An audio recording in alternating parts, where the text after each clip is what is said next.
Back here at Melbourne Ballpark as we get set for the series finale in this four-game set. The Melbourne Aces and the Brisbane Bandits. Michael Dixon, Ed Wyatt, our entire Sportscast Australia crew, coming to you live from the Cyclone Tool Shed, which is a great spot to watch the game. And specifically, Ed, finally, with the sun out, it's an even better spot to watch the game. Like I always say, the only tool shed I really want to spend some time at is this place where you can watch a game. You're right. It's been a weather-affected series. We started late yesterday. We've had rain. We've had wind. Today, we've got a little bit of wind. But as you mentioned, Michael, beautiful sunshine. Great day for an afternoon game. Let's talk really quickly about last night. Bounce-back win for Melbourne. Needed it in a big way, and Daryl George had one of his best performances of all time. A couple of doubles, a home run, of course. Love to see that. We love to come to the ballpark and watch Daryl. He's such a dynamic player, and along with the Aces pitching, that's really helped them. Big game today. Can even up the series at 2-2 as we head off to a really big series against the league leaders, the Adelaide Giants. On the mound, Stephen Kent today, and they'll actually honor him before the game. He picked up his 400th ABL strikeout, only the second pitcher to do that.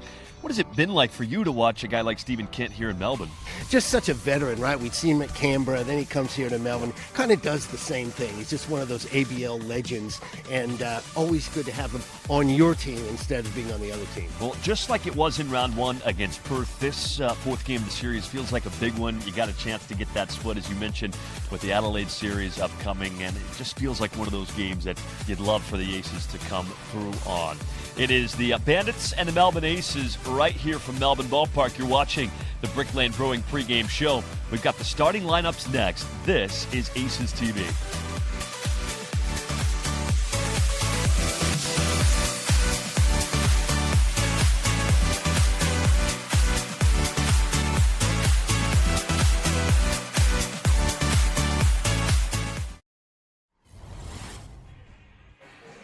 Well, it's a Sunday fun day here at Melbourne Ballpark in Altona.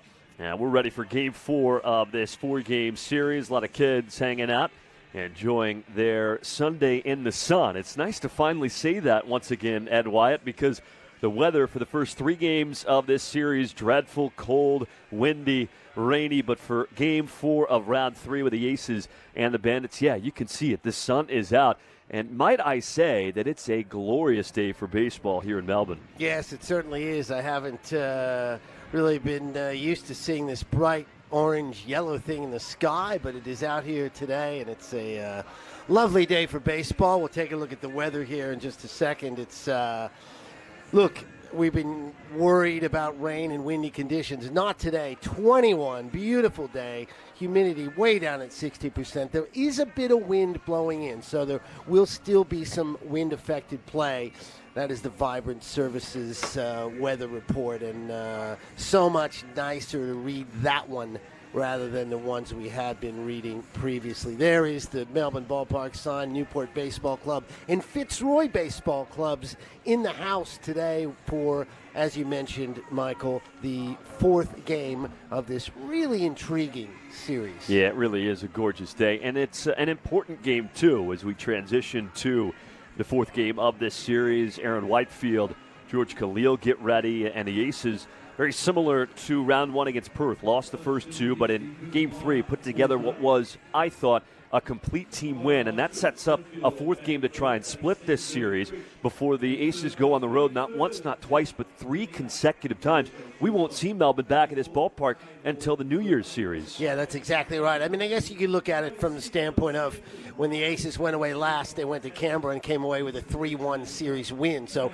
maybe going on the road isn't the worst thing for the Aces, but obviously for fans who want to come out and watch some baseball, it's a little bit frustrating. The good news is you'll get more baseball into the new year, right? Yeah. January, when the weather's better, will be a heck of a lot of fun. But you're right, really important game today, just like the Perth series. Win Game 3, win Game 4, get the split, go on the road. Yeah, when the Aces return for Round 7, they'll actually have 3 of the last 4 series here at Melbourne Ballpark.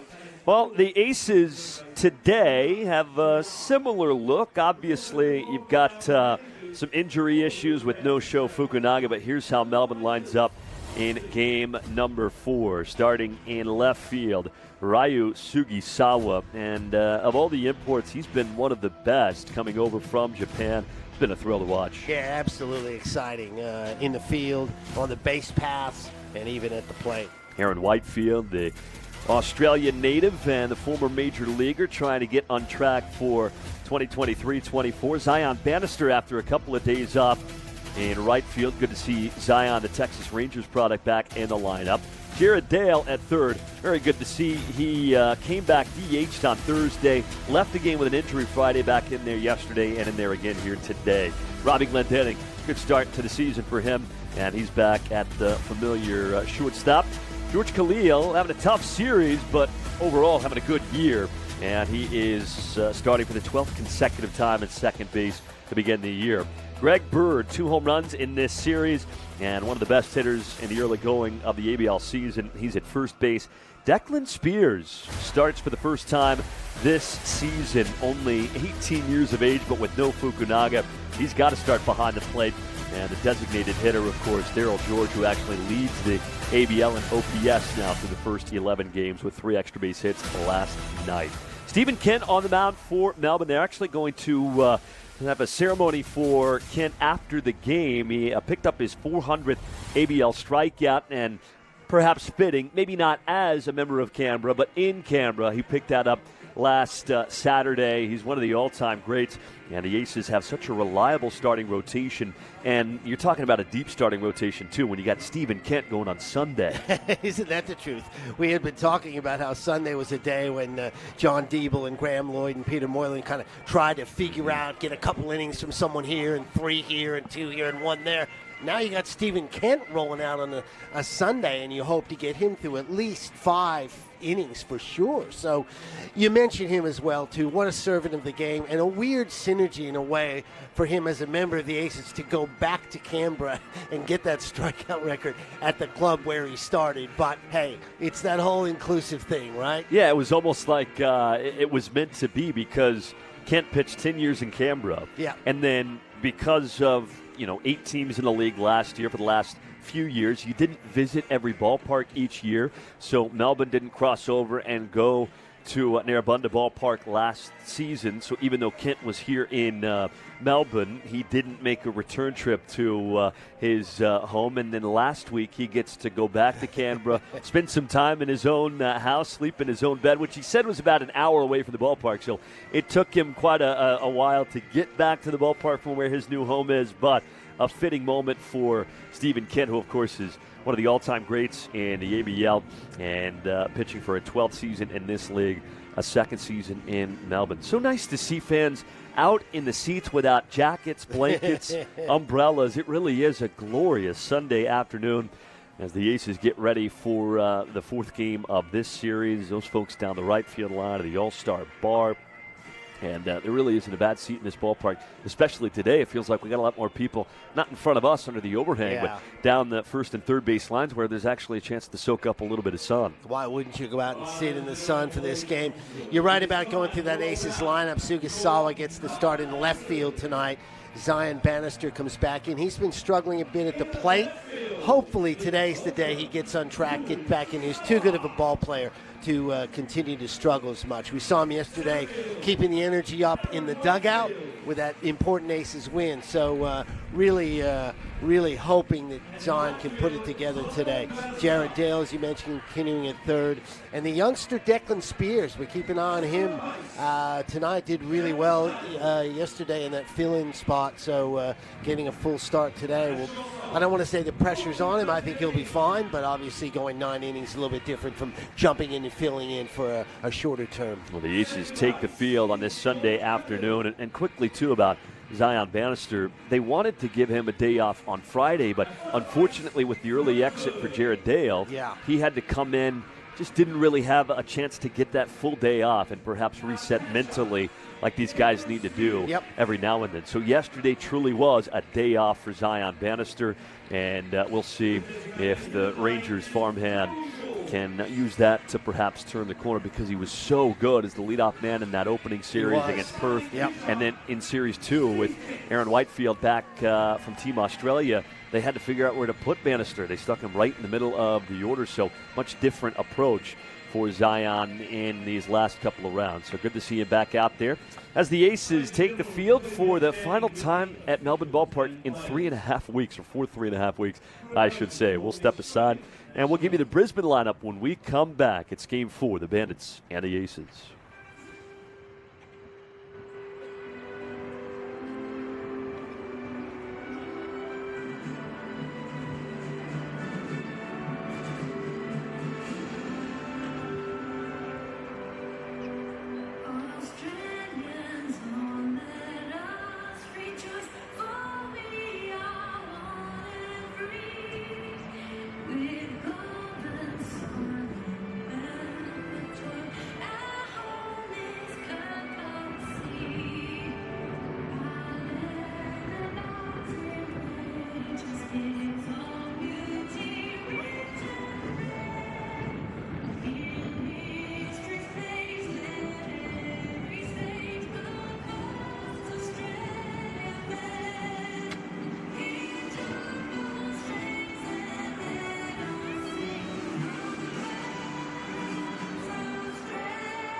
Ladies and gentlemen, can I ask you to remain upstanding for a very special moment? Last week in Canberra, our pitcher, Steve Kent, was only the second player in ABL history to strike out 400 players, 400 strikeouts in his career. Let's give him a big round of applause and congratulations on that achievement.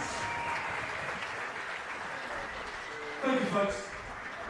Well, the voice of Melbourne Ballpark, Tony Shebeki, acknowledging the 400 strikeouts for Stephen Kent in Canberra last week. We talked about that off the top back here at Melbourne Ballpark as we get set for Game 4 of this 4-game series. Brisbane lines up like this here in the finale. Pretty similar look. Milo Rushford, the center fielder, in the leadoff spot. Dermot Fritsch, who has been a pest to say the least in this series, batting second. Jack Pineda, the shortstop, hits third. Taden Hall trying to get on track. He's the first baseman and cleaning up. Andrew Campbell in left bats fifth. Alex Skepton, the right fielder, hitting sixth. Ryan Battaglia caught yesterday, the Australian catcher slash DH in the DH spot here this afternoon. And Young Chan who we've already talked so much about, the young catcher from South Korea back in there behind the plate.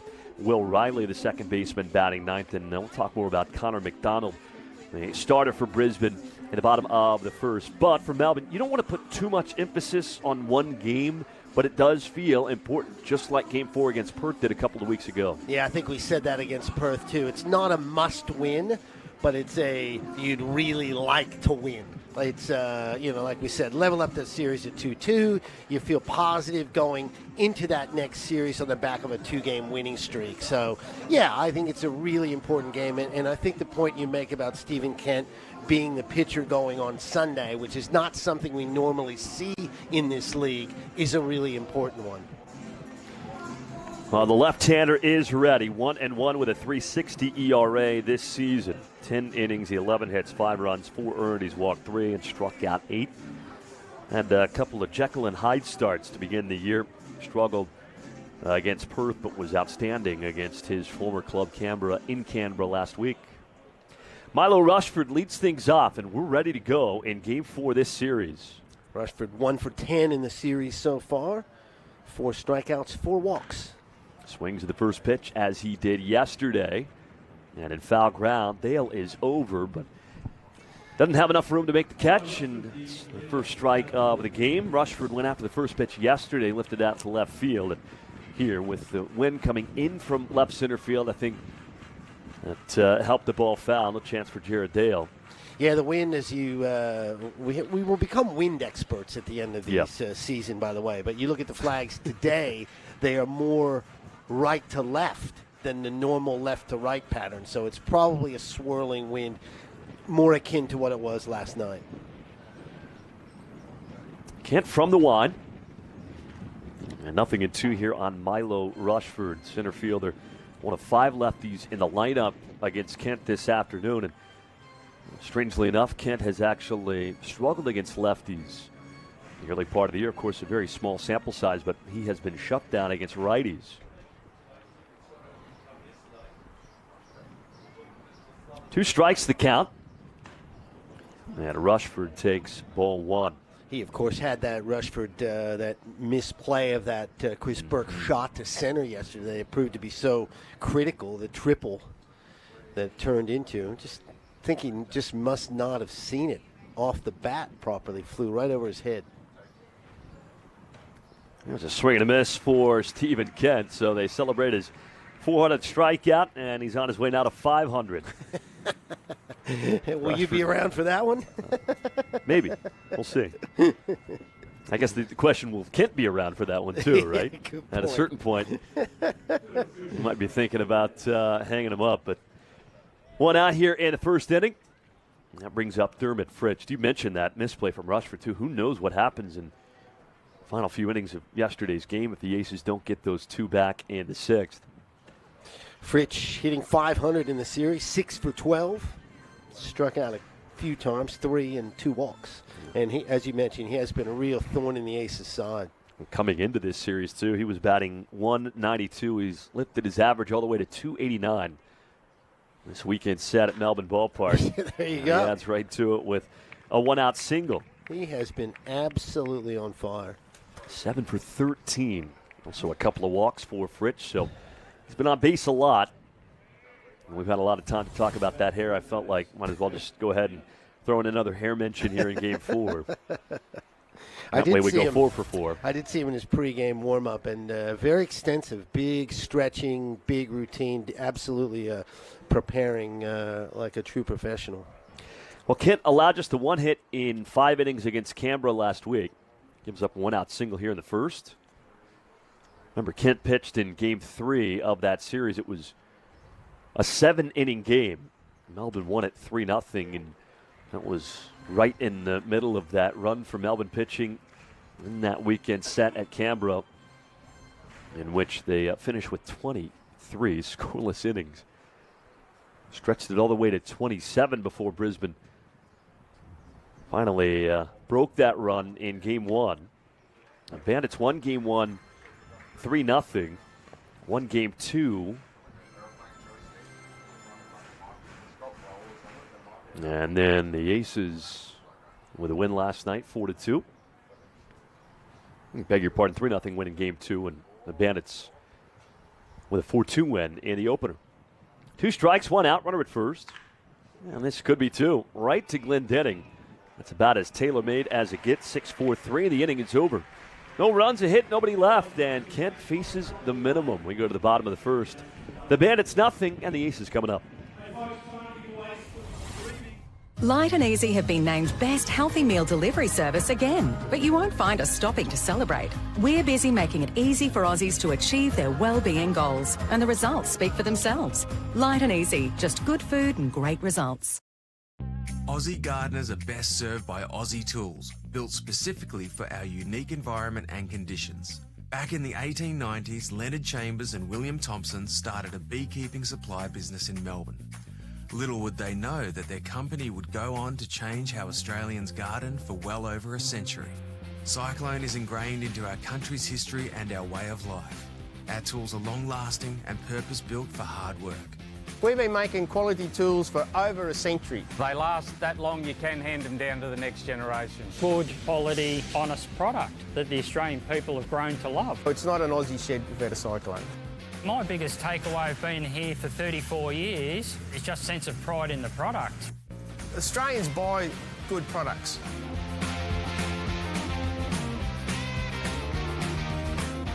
So if they keep on buying, we keep on making, so we're here. Cyclone tools, made for Australians.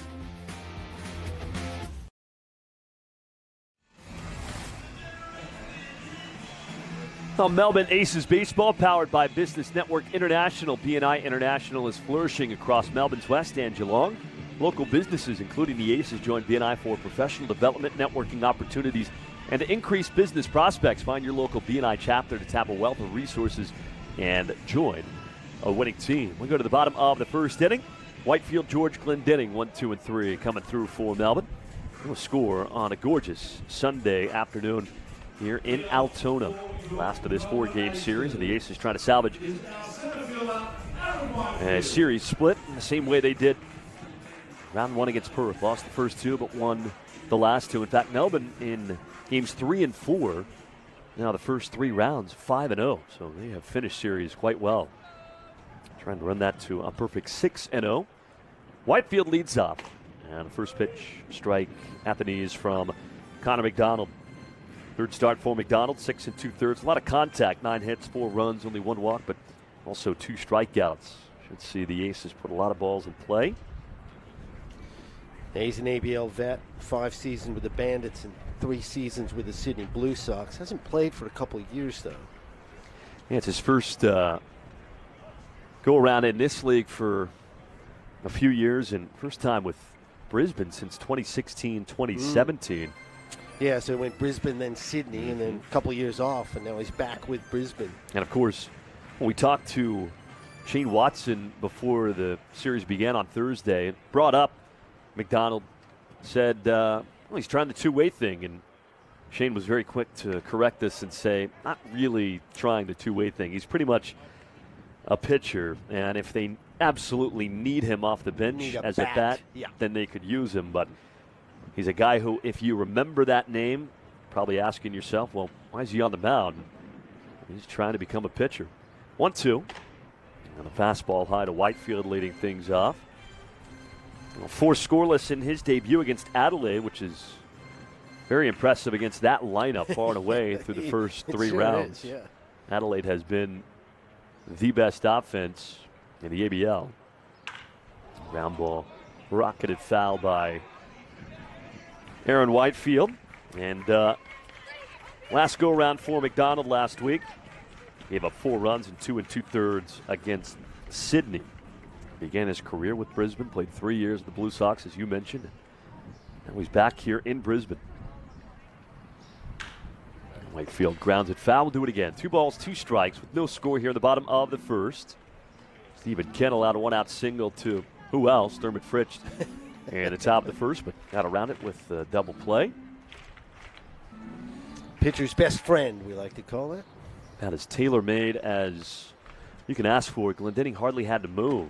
Swing and a miss from Whitefield, down on strikes to begin things here in Game 4. That'll bring up Darryl George, and I said last night after we got off the air that I thought Darryl would be the league leader in, at the very least, OPS. Sure enough, he is after his 3 extra base hit performance last night. Tied the franchise record. It's the 9th time in franchise history that Melbourne has had an individual effort with 10 or more total bases, and the 2nd time for Darryl.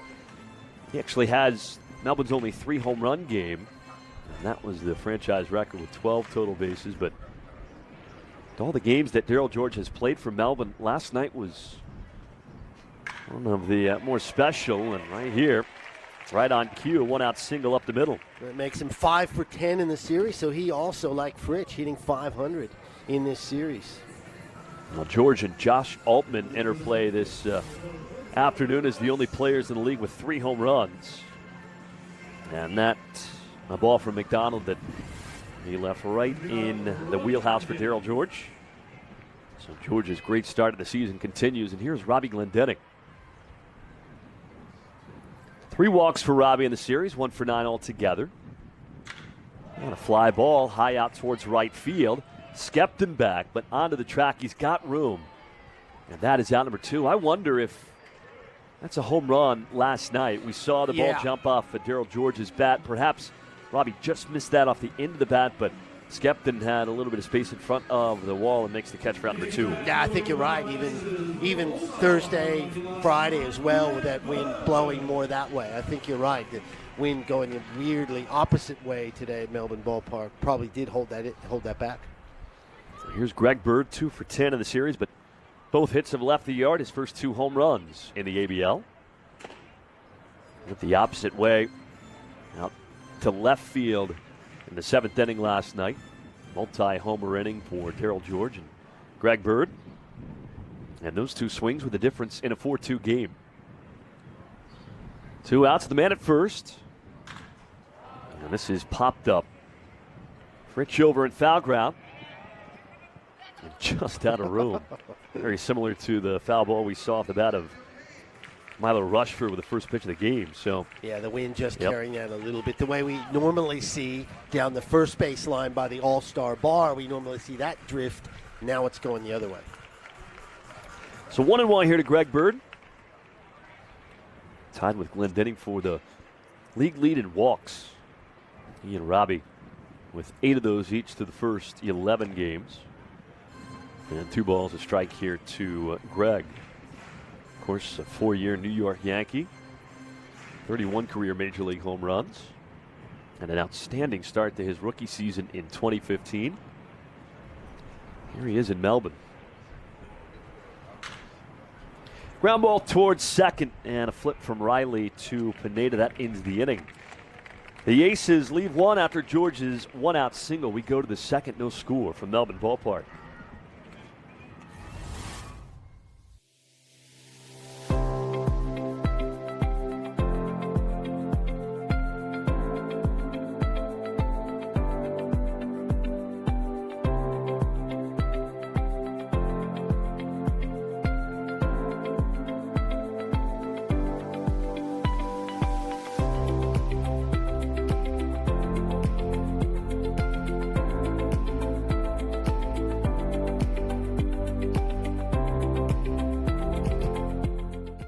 All-Star Access Hire are your access equipment specialists. We have an extensive range of state-of-the-art equipment and we pride ourselves on delivering outstanding customer service. We have the youngest fleet of equipment in Victoria and we are consistently adding new machines. We get to know our customers and form partnerships with them. This video is of our partnership with the Victorian Government at Reservoir Station. All-Star Access Hire are proud sponsors of the Melbourne Aces and our All-Star Bar.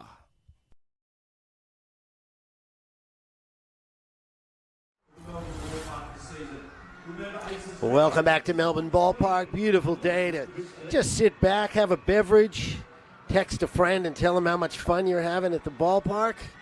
MelbourneAces.com.au, of course, for all your Aces information, schedules, etc. There's some of the little leaguers, junior players having a good time, and then a wide shot of the park itself. Still scoreless here after one full inning of play between Melbourne and the Brisbane Bandits. Ed Wide, Michael Dixon with you. So good. We're going to keep saying it, but just to be looking out and seeing blue sky and sunshine. Yeah, first 3 days were pretty miserable. By the way, the best batter's eye in baseball history. Just 6 black shipping containers stacked on top of one another, and doesn't get better than that. We go to the second. And Stephen Kent back out, faced the minimum thanks to a 6-4-3 double play, also a strikeout in the first. And Taden Hall leads things off. Hall in a rough way right now, just 4 for his last 26. Did get the one hit yesterday. Yep, and you could literally see the relief as he had some fun with his dugout, standing on at second base. Looking skyward. Yep, finally.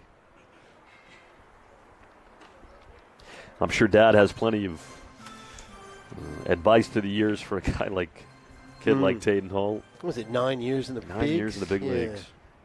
It's impressive. Toby Hall, 9 years, 686 career Major League games. I'm sure he went through his fair share of 4 for 26s and has a plethora of advice for. You would think so. The young one. Swing and a miss on the fastball from Kent.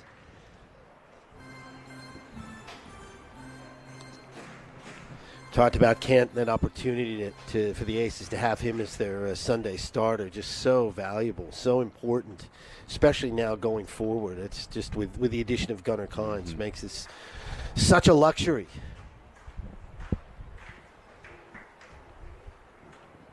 It ran in and I think hit the knob of the bat. It was close. Clearly took deflection. Look back at the home plate umpire this afternoon. Casey Cook, Subaru Aoki at first, Jeff Dunn at second, Yuta Tsuyama at third. Again, 4-man umpiring crews in the ABL this year with the combination of the Japanese umpires and the Australian umpires.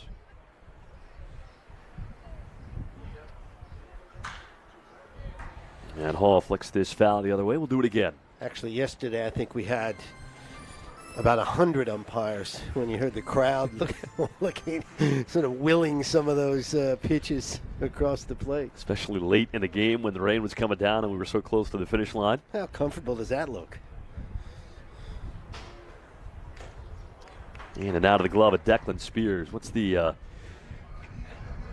official line on somebody falling asleep in one of those recliners today like we saw yesterday? What inning was that? It was a little bit late. Sixth or seventh, yeah. It was seventh, before the rain maybe. started coming down. Yeah. Yeah. Imagine that if you're asleep and the rain comes down, your friends just leave you there. You get soaked. No chance of that today, however. Beautiful day. Kent home with a 1-2. Oh. And it's taken low by Taden Hall. 2 balls, 2 strikes. Good work by Hall here to begin the second inning. Making Steve Kent work a little bit after. Induce the double play ball from Pineda. Get out of that scoreless first. And another foul tip. Quite the battle here between lefty Kent and the left-handed hitting Hall. We talked to Shane Watson before the series began, and that his lineup specifically actually came up with McDonald and how many left-handed bats the Bandits have. That was somewhat of a concern for them with the Aces all of a sudden adding another lefty in Gunnar Kimes and going lefty, lefty, lefty on the mound in games 2, 3, and 4. And, oh, by the way, one of those, Lewis Thorpe, former big leaguer. One is Gunnar Kimes, who was the ERA champion in this league a year ago, and the other is Stephen Kent, who's one of the greatest pitchers in ABL history. So it's not bad. It's fair to say Melbourne is stacked right now with left-handed starters. And the Melbourne pitching staff altogether has been so good through the first 11 games. Now with 2 unearned runs last night, we talked about this so we can update the stat. A 2.68 ERA. That is the lowest ERA for a Melbourne pitching staff through the first 11 games in franchise history. 101 strikeouts, third most. Ground ball towards second, and it looks like after a lengthy at-bat, Stephen Kent finally gets the best of Taden Hall. There's one out here in the second. Took a while, didn't it? Of course, you watch this on YouTube, Melbourne Aces YouTube channel, or the Aces Facebook page, and it's a pretty good time now for people in the U.S. Friend Grant Cole, Alexandria, Virginia, he's a very loyal viewer. Now gets it at a reasonable time. Yeah, he looks forward to it, yeah. Looks for it at a reasonable time. Someone yesterday from Vietnam watching, so that's great. When you jump on and say something, let us know where you're watching from. Swinging a foul tip from Campbell to begin things. So in his first plate appearance. Campbell, grand slam home run, obviously, in that game, but he's only 1 for 12, 6 strikeouts. Yeah. Only hit was that grand slam. So he's really struggled. Yep. Yeah. 0 for 9 with 5 strikeouts in the last couple of games. This little cue ball foul, nothing in 2. Again, you would think that there's a pretty good run for Kent against lefties upcoming because of the early struggles. He's going to come back to earth a little bit in that sense, and this would be a great day for Stephen Kent to roll through these lefties, especially with Brisbane lining up for the first 5 from the left side. Here's the 0-2. Round ball up the middle, and it sneaks through. That's what they call a seeing eye single. It wasn't hit particularly hard, hit in the absolute perfect spot. No chance for Khalil and Glendenning up the middle. So 1 out single from Fritsch in the first, a 1 out single from Campbell here in the second. I'm sure Stephen Kent wouldn't mind another double play, and here's Alex Skepton. Right fielder, 3 for 12 with a double, 4 strikeouts in this series. And Campbell with only his second hit of the series. Much quieter single up the middle than his grand slam. That was well hit. That was the difference in the game on Thursday night. Only the second grand slam for him in his Brisbane career. The first grand slam allowed by Melbourne since Robbie Glendenning hit one for Perth against the Aces at this ballpark in 2019. So, been a while. It's a funny thing about a series. That grand slam seems like a week ago as I'm watching this. Well, Skepton with a scorching hot start to his ABL career. Young Aussie Flares this towards left center. Good break from Whitefield. Comes in to make the catch. And there are 2 outs. So Skepta now 9 for 23 to begin the year. Yeah, it's a good call, Michael.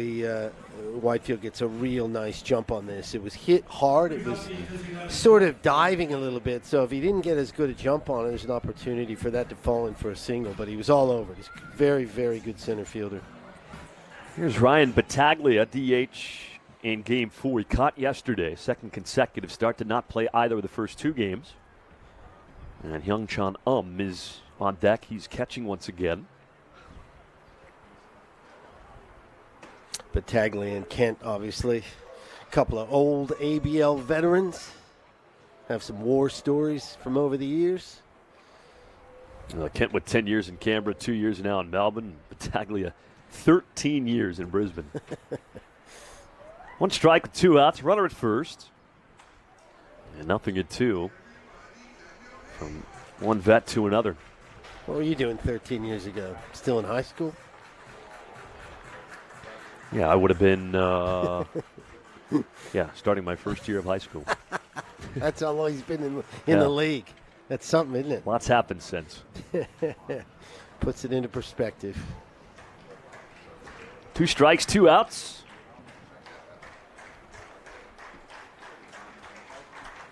Swing and a miss, strike 3. Stephen Kent with a couple of strikeouts through his first 2 innings and a second consecutive inning working around a 1-out single. We go to the bottom of the second. No score from MVP.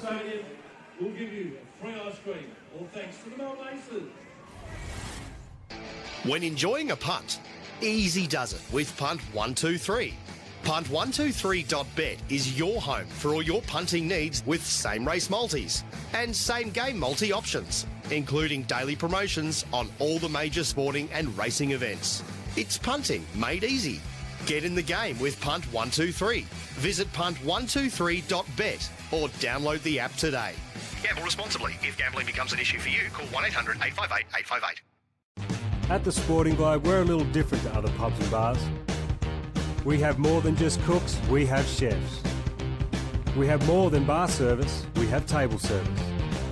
We have more than specials, we have specialties. We have more than live sporting events, we have atmosphere. And we have more than customers, we have fans. It's more than a sports bar, it's a Sporting Globe. At Ublinds Australia, it's our great low prices that make the difference. In our end of summer Aloha clearance sale, save from 30% up to 50% off our range of blinds, shutters and awnings. Ublinds Australia, more value for you. Well, to the bottom of the second, and a chance to remind you that Melbourne Aces baseball brought to you by Dasher and Fisher, beginning in 2017 with a vision to specialize in gins that speak of place and express Tasmania's remoteness and untouched beauty. Taste the rich, fertile soils and pure cradle mountain snowmelt in every drop of Dasher and Fisher Tasmanian gin. No score, we go to the bottom of the second inning on a glorious day in Melbourne. I suppose if you wanted to be a little nitpicky, you could say tad windy, but I don't think we'll be too picky at all after dealing with pretty miserable first 3 days of weather. But you got to give it to the Aces fans who showed up, supported the club through the first 3 days. Yeah, they were a lively bunch. Crowd. They sure were. Ryu Sugisawa leads off in the bottom of the second.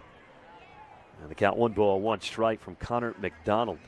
Wanted to say, too, Connor McDonald in his career, of course, much of this at the plate, actually pretty good against Melbourne through the years. In fact, in his hitting career in the ABL, the only team he was better than he was against Melbourne was, of course, his hometown Brisbane when he left the Bandits. Is that right? Joined Sydney. How about this? With the Blue Sox against Brisbane, hit .345 with an 11.26 OPS. For a guy who in his career coming in, of course, hasn't really featured much of the plate, hitting .221 in 130 ABL games. Sugisawa on the right field line. That's foul. But McDonald, yeah, in his career against Melbourne, been pretty good. Interesting. Of course, it's been a while since the Aces have seen him, but All of that at the plate, not so much on the mound. It's hard to think, though, that's coincidental. Is outstanding 9 games against Brisbane when he went and played for Sydney for 3 years. Sugisawa keeps himself alive. 2 for 10 in this series, a walk, 5 strikeouts.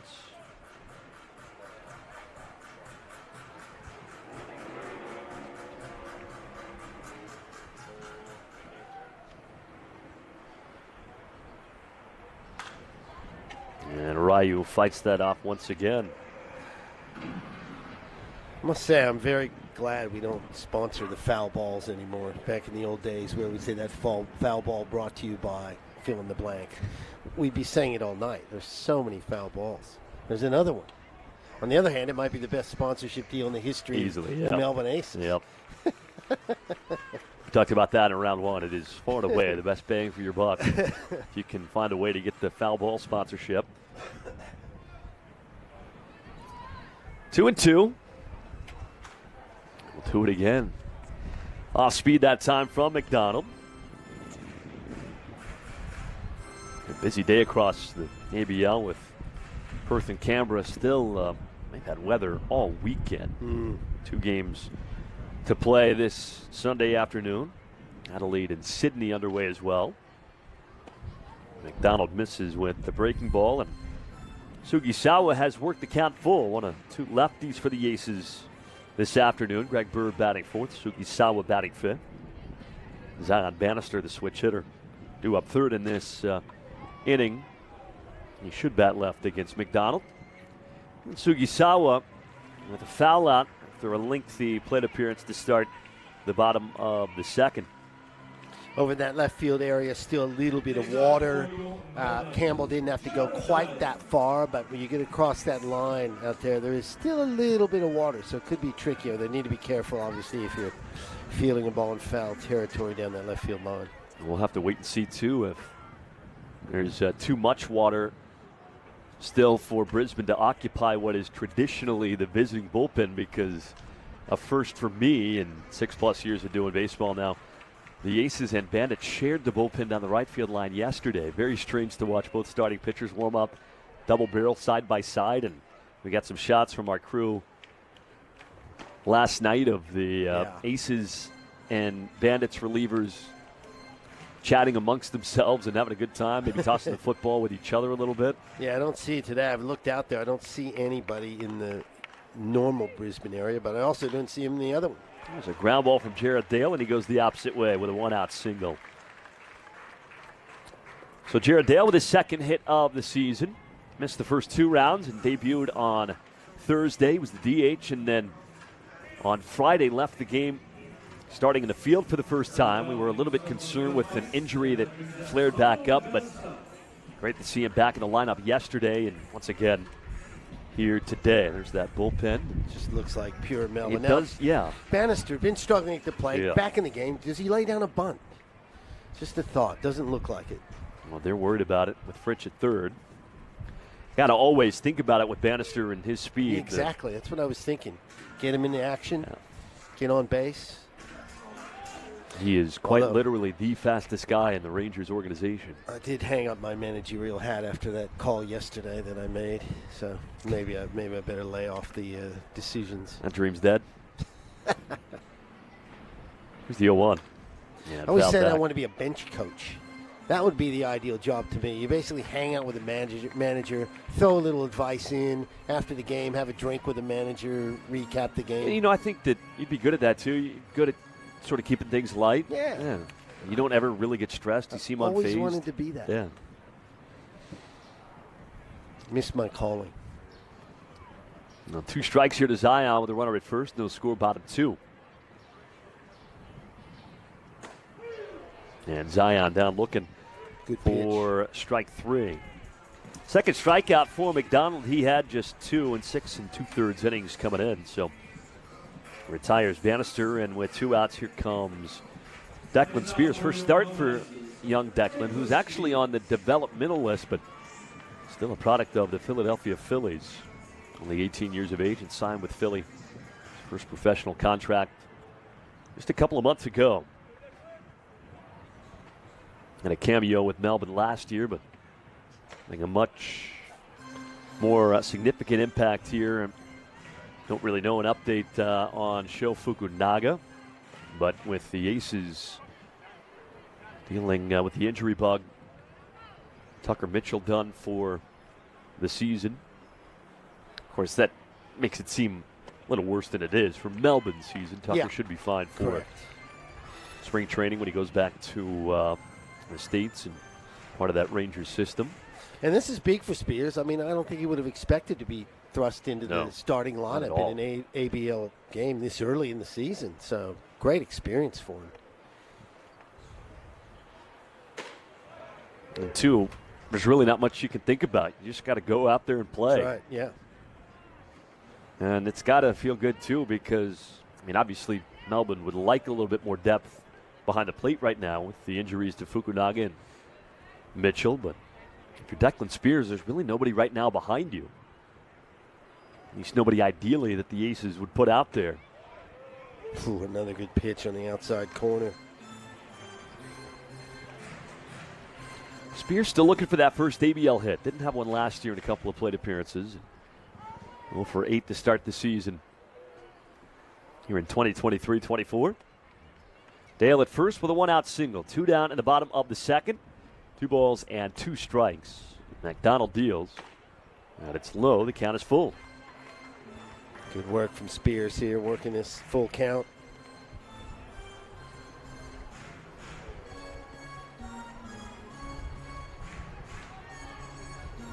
Really nice crowd here on a Sunday afternoon. Massive lead from Dale. He'll take off with a pitch home. There he goes. Swing and a rocket foul. I mean, Declan didn't miss that by much, and with Jared Dale moving on the pitch home, anything down the lines or into the gap could very easily score the game's first run.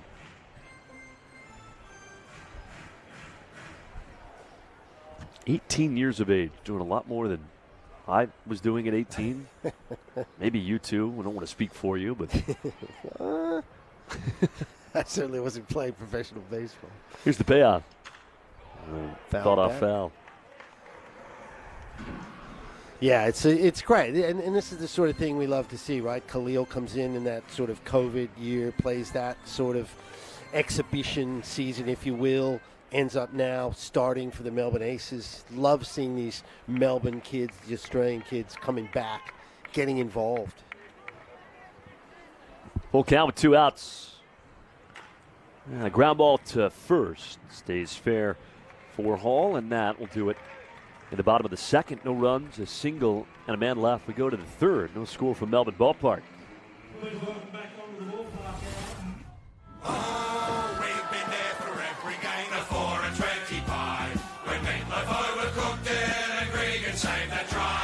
When Brownie takes one for the team and Bradbury skated by. This golden crusty pastry watched as Taylor kicked the sky. When Ben Simmons makes a 3, we give a big high five. What future sport looks like this won't be right without a pie. Oh, what a lovely pie, me mates, a 4 and 25. Oi! There's an unseen thread woven into the fabric of all Australian homes. It's our way of life. Sun-kissed days, afternoon storms, and memories shared with those we love. It's messy, but you bet we make it work.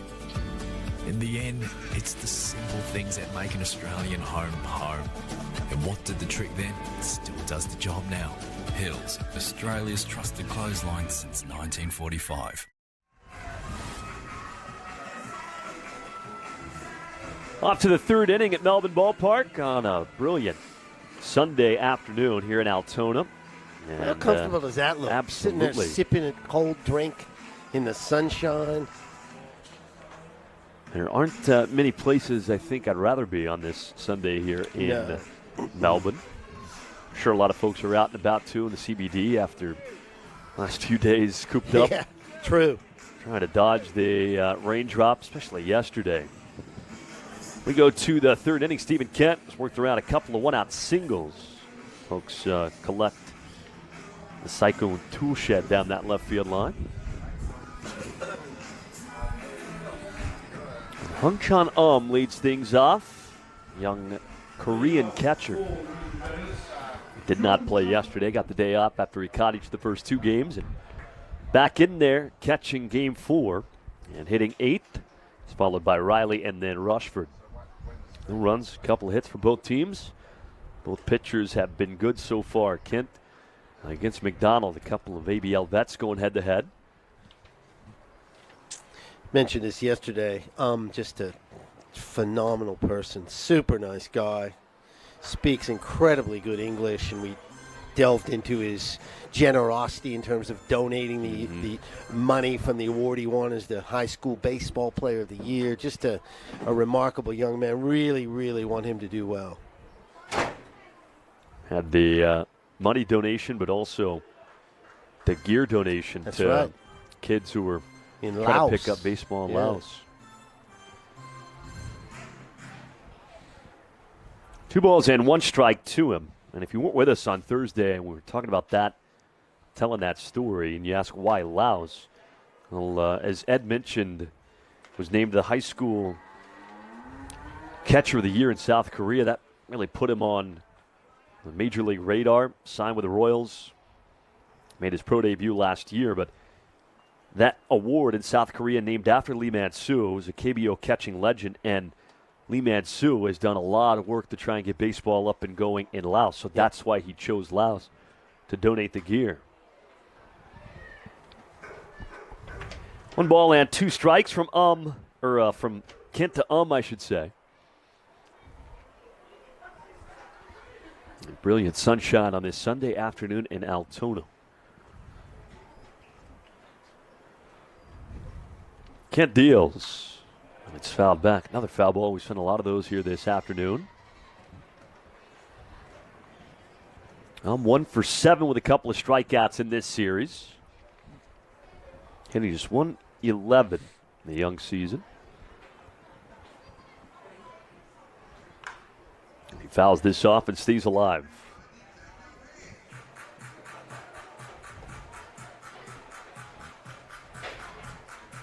Going to be weird for the Aces to leave for 3 weeks. Indeed. In fact, you and I won't call another game for 24 days, month. I think it is. Yeah. I mean, that's crazy. What are you going to do?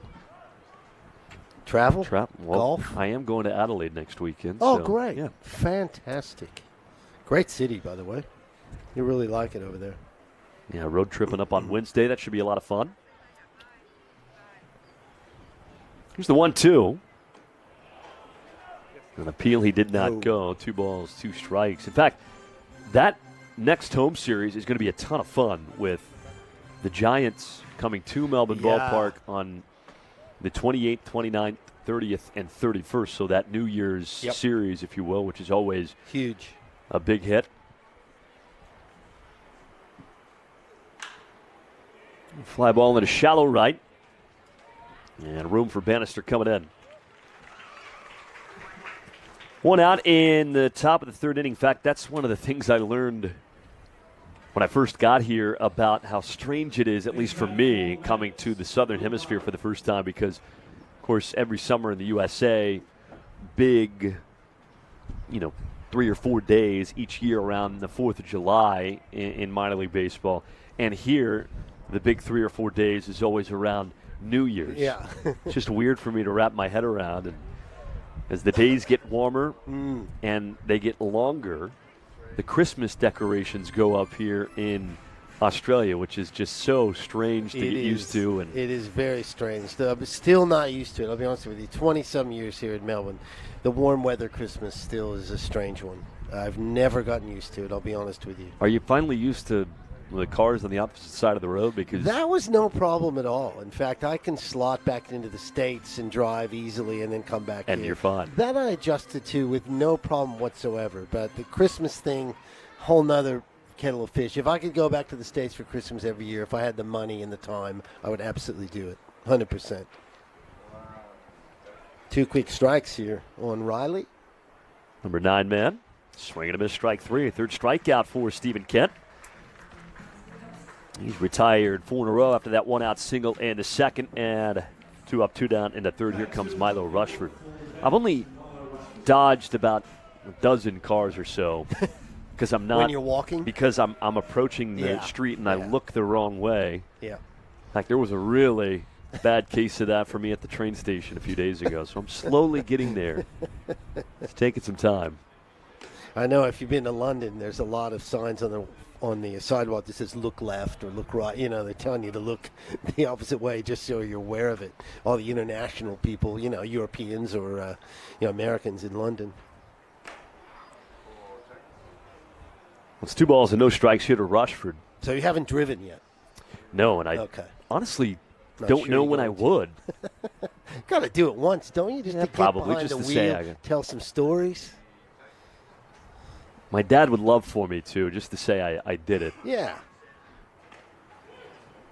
Good pitch. I mean, you knowing me, too, I can't just take anything at face value, so I had to look it up, why people drove on opposite sides of the road worldwide. Well, it's connected to the British Empire, I know that. It is, yeah. It's actually connected to the Roman Empire going all the way back. There we and go. Really the first place that I could find, as Rushford lines this into center field, Whitefield to make the catch, is the United States. That actually started with of course horse-drawn carriages or whatever you want to call them on the other side, and that's where people start driving on the right side of the road. We go to the bottom of the third. I guess that's what we talk about on the Sunday here at Melbourne Ballpark.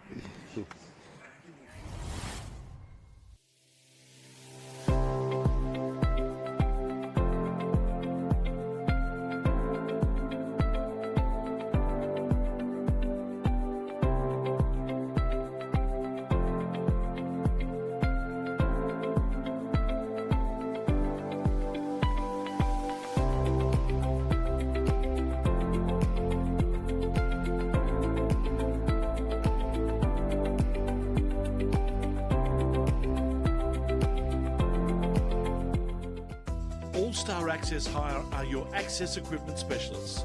We have an extensive range of state-of-the-art equipment and we pride ourselves on delivering outstanding customer service. We have the youngest fleet of equipment in Victoria and we are consistently adding new machines. We get to know our customers and form partnerships with them. This video is of our partnership with the Victorian Government at Reservoir Station. All-Star Access Hire are proud sponsors of the Melbourne Aces and our All-Star Bar. Back here at Melbourne Ballpark on a sunny Sunday in Altona.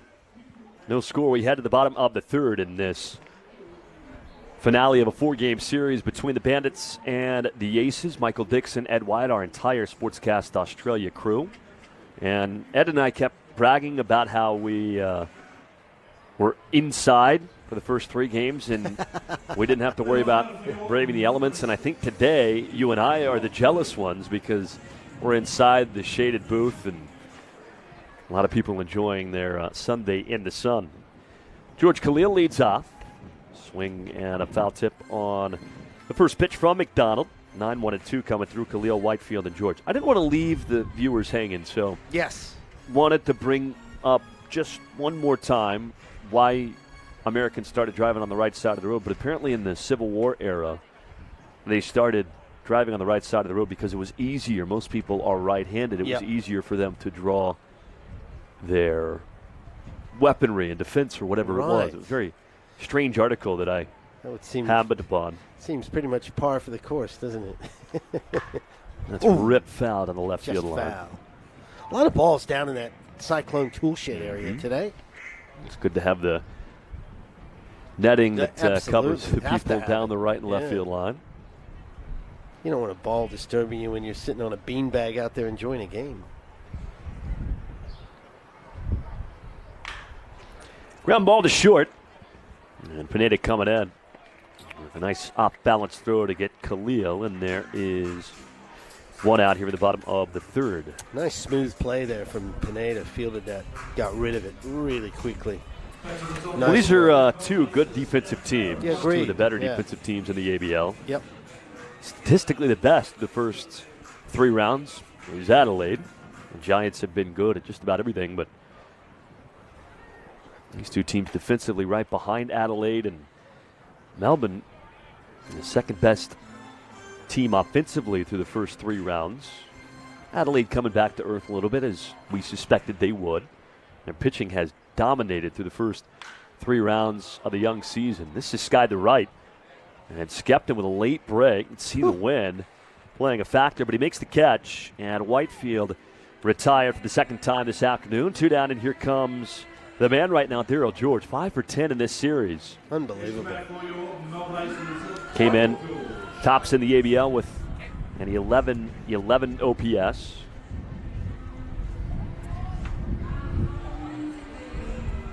You can see on that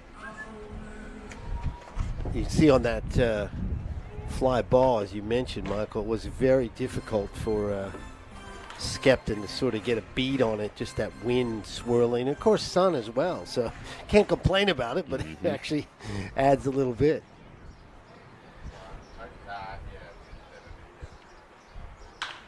Ground ball towards third, and Fritsch has it.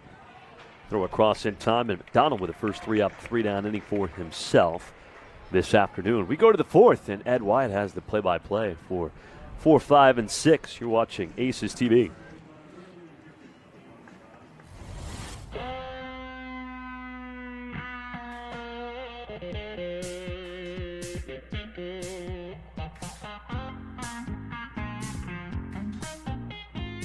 One Love is there for the moments with the people you love the most. To share the highs and the lows together. It's the one for all people, all times, and all places.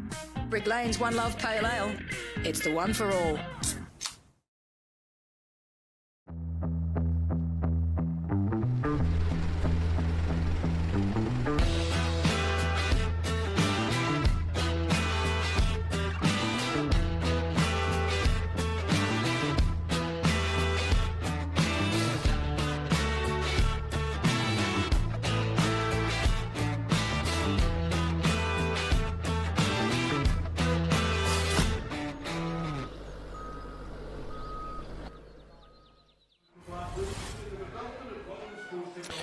Beautiful Melbourne Ballpark on a Sunday afternoon. Melbourne Aces and the Brisbane Bandits scoreless after 3 full innings. We head to the top of the 4th inning. My name is Ed Wyatt. Alongside me is Michael Dixon. Aces trying to level this series at 2 games apiece after Brisbane won the first 2.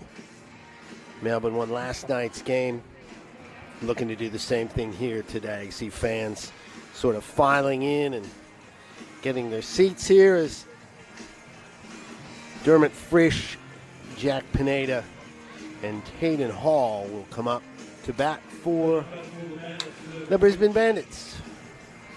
But you wish it was last year when you were kind of roaming the ballpark a little bit. Yeah, this would be a perfect Take a mic day. and go sit. Tough gig, that one. Take a mic, go out, eat some food, talk to some people. Turn off the headset so you don't have to listen to me and then just enjoy the game, right? Stephen Kent continues on the mound. 3 strikeouts, only giving up a couple of hits. Fritsch takes a strike. He singled in the first inning, continuing his torrid hitting streak. 7 for 13 in the series.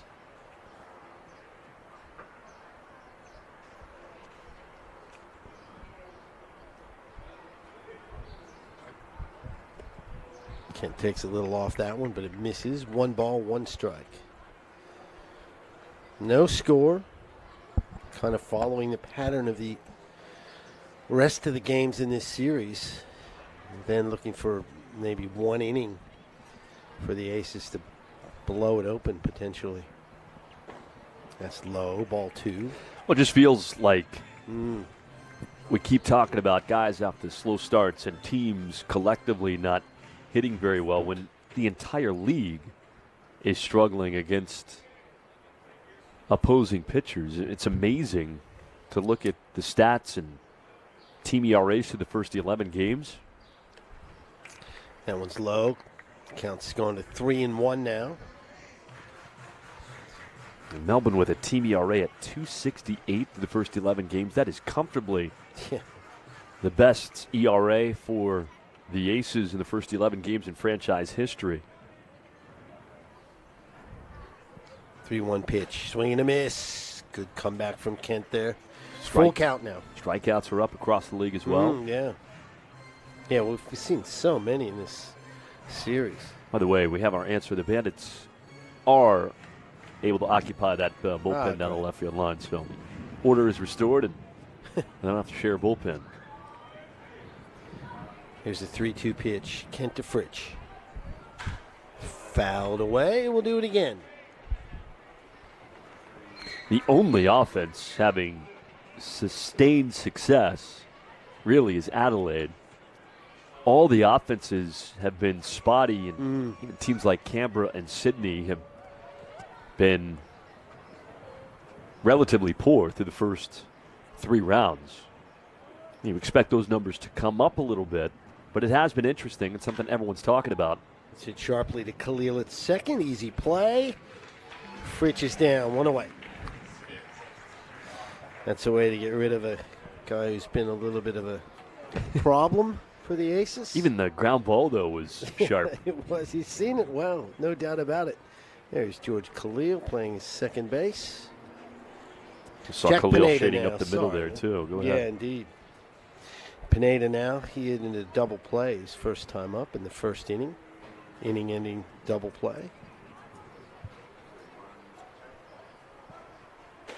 Good pitch, strike 1. Aces away for the next 3 series, as we discussed, before coming back just before New Year, and that'll be a lot of fun.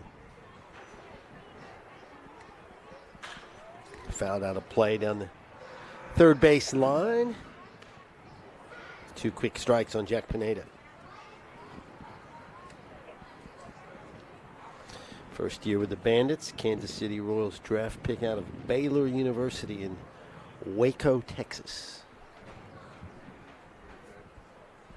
Here's the 0-2 pitch. Fouled away. Pineda stays alive. You ever been to Waco? I have never been. And the only places I've been in Texas are Houston and Austin, one of my favorite cities in the world. I was for South by Southwest a number of years ago. Had a great time down there. Swing and a miss. Good stuff. Stephen Kent, 4th strikeout of the night. Well, he looks great. A strikeout in every inning thus far. All 4 of them swinging. And there's a look at that. Yeah, big hook. No chance. So you've been to South by? I went to South by Southwest 2010, maybe 2012. Wow. It was a while ago. This is before Austin became the fastest growing city in the world, or whatever it is now. But yeah, I was working locally. A friend of mine had a music label, so he sent me over there to with one of our guys who performed out front of Whole Foods. That was where he did a little concert. That's fouled back. Taden Hall, the batter, 1-1. Yeah, South by's an international festival. Huge, a lot of people now. travel to Austin for, but it's not your standard festival that you would think. No. It's changed immensely, hasn't it, now, with all the high-tech stuff they've added. When I was there, it was basically music. That was about it. A lot of art, film.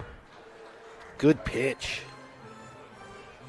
2 strikes now on Taden Hall. It's funny, Kent, he's not a fast worker, so sometimes you don't think he's in a groove, but then you look at the score sheet and he's in a groove. Well, it's interesting. I don't want to bring something up with 2 strikes, 2 outs. So I'll wait to see if I can get this in. But we talked about it. That's hit to left field, and that's going to go to the wall, on the base of the wall. Sugisawa gets it, throws into second. Going to be close. Safe. Good throw from Sugisawa. I have to see on the replay. I'm not sure he was on that instantly, Sugisawa, but it was very well hit by Taden Hall. No doubt about it. He's starting to come alive a little bit. Double yesterday, double here with 2 outs. First extra base hit of the ball game, and just goes the opposite way. It doesn't try to do too much, and it bounded back to Sugisawa pretty quickly. That's what gave him a chance, and you could see Hall recognize that as he rounded first, and close play. Does look like he beat it, though. Good call by the umpire, and The inning continues with a runner in scoring position. First one for Brisbane this afternoon. What I was going to say, though, we talked about how it feels like the game has sped up just because most of these guys, 95% of them are playing in U.S. summer, whether it's in affiliated baseball or independent baseball, where we have seen the pace of play, the pitch clock, the mound visits limited, whatever it is. Most of these guys are used to that. One of those guys who hasn't had to worry about it at all is Stephen Kent, because he hasn't pitched in the U.S. for a handful of years. So he can still kind of go at his own pace and doesn't really have to worry at all about how the game is speeding up across the pond. That's hit well into right center field. Hit very well. Bannister back. Can he make a play? No. Warning track fence, and that's going to score a run. Campbell brings in Tate and Hall, and the Bandits lead 1-0. Well, out of nowhere. Yeah. Before that, double from Hall. 7 straight retired by Kent. 3 strikeouts in that run. 2 outs, nobody on in the fourth, and Hall with a nice piece of hitting goes the opposite way with a pitch over the outside part of the plate. And then Campbell follows it up with a double out to right center field that on another day could have left the yard. You've got that wind coming in from right center, and you see him one hops the wall. Bannister, it felt like it hung up forever. I wondered at the last second if Zion might have gotten there, but no chance for him. He has to play it off the wall, and only 2 hits before the back-to-back doubles allowed by Kent. All of a sudden, the Bandits have a 1-0 lead. And Campbell 2 for 2 tonight. Single and a double as Alex Skepton steps in, and he flew out his first time up. So Bandits with a 1-0 lead here in the top of the 4th inning. Back-to-back doubles.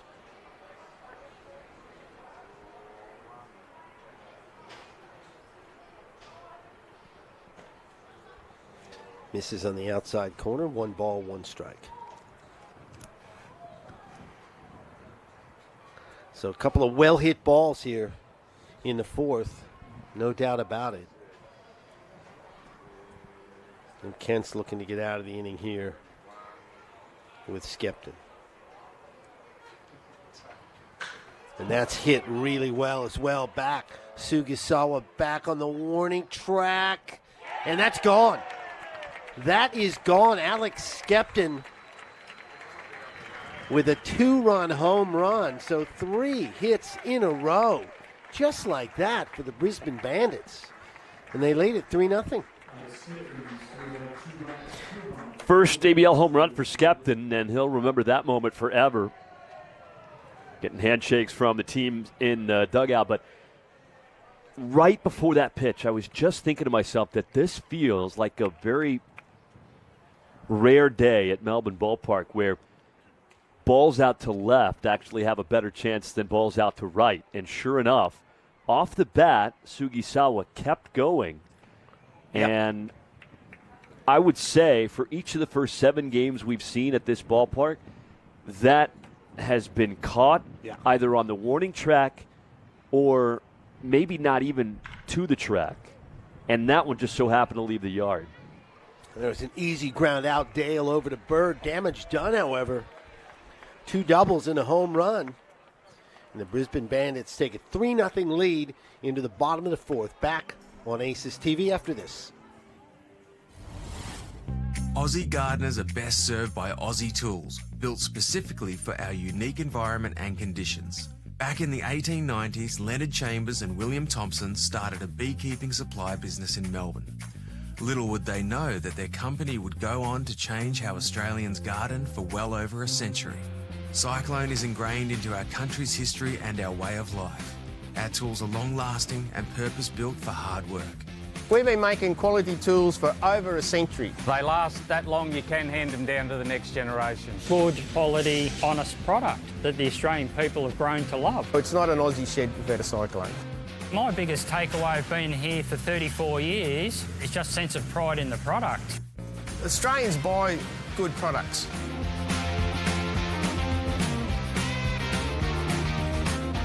So if they keep on buying, we keep on making, so we're here. Cyclone tools, made for Australians. Light and Easy have been named Best Healthy Meal Delivery Service again, but you won't find us stopping to celebrate. We're busy making it easy for Aussies to achieve their well-being goals, and the results speak for themselves. Light and Easy, just good food and great results. We are back in Melbourne Ballpark. A couple of very happy Brisbane Bandits right there because they've taken a 3-0 lead over the Melbourne Aces here in the fourth inning.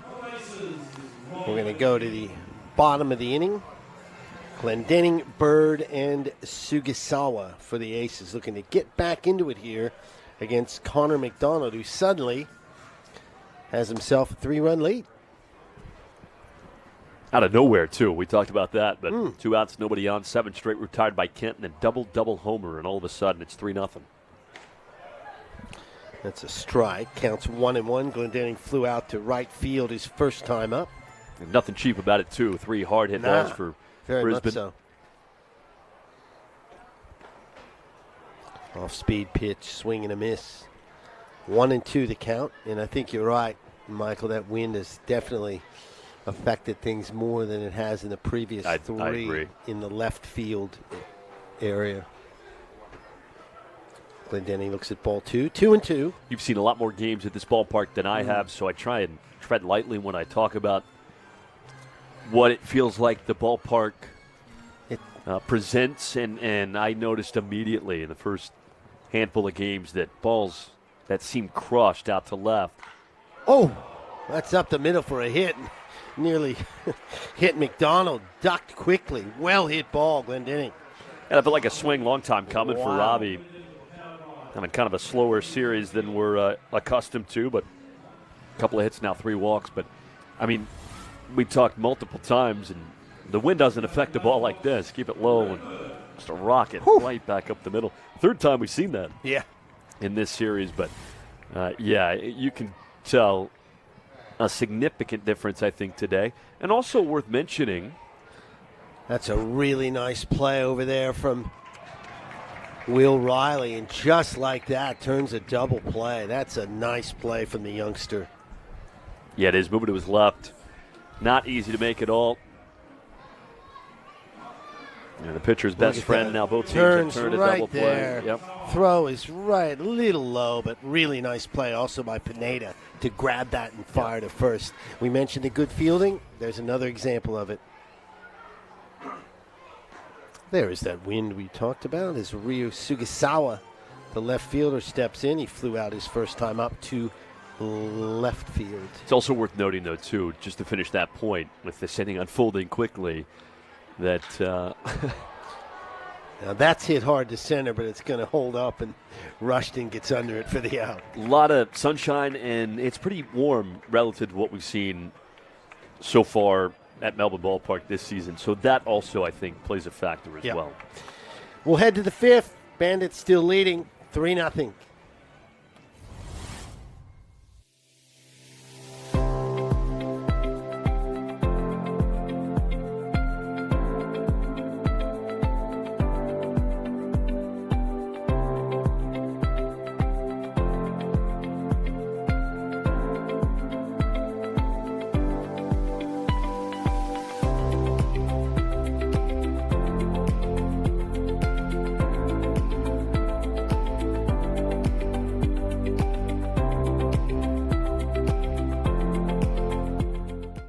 All-Star Access Hire are your access equipment specialists.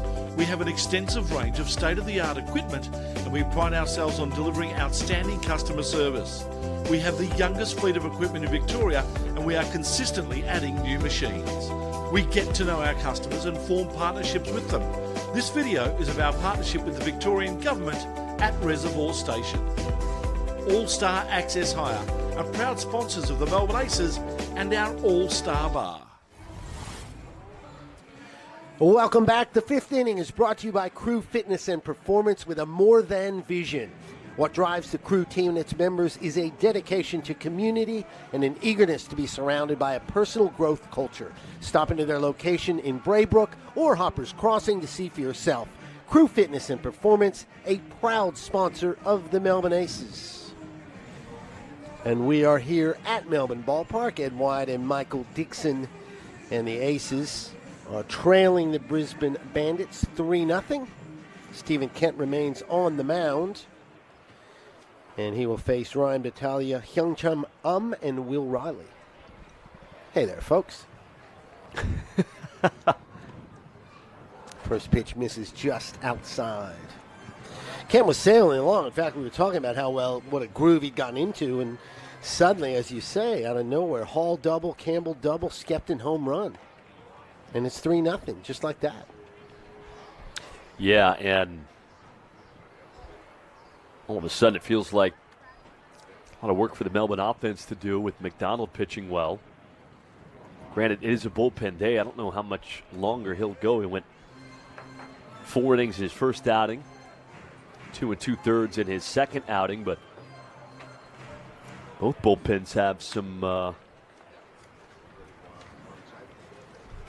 mobilization right now with, I believe, Joey Steele up for Melbourne. Yep, it is Joey Steele. You're correct. Another righty for Brisbane. We know that because they don't have any lefties out of the bullpen right now. So it doesn't really narrow it down for us. But it's Kai Wynyard out there for Brisbane as that's fouled back. Battaglia staying alive here.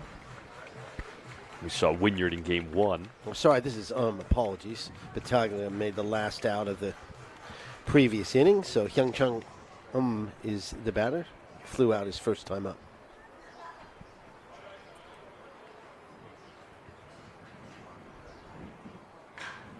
That's hit hard to right field. Bannister is there, makes the out. 1 away. Would feel like all hands on deck in relief of Kent to get through the rest of this game, with the exception of Evan Rutsky. I bet that he's the only pitcher not available, having thrown on consecutive days. Maybe John Kennedy, too. We've already seen him twice. Yep.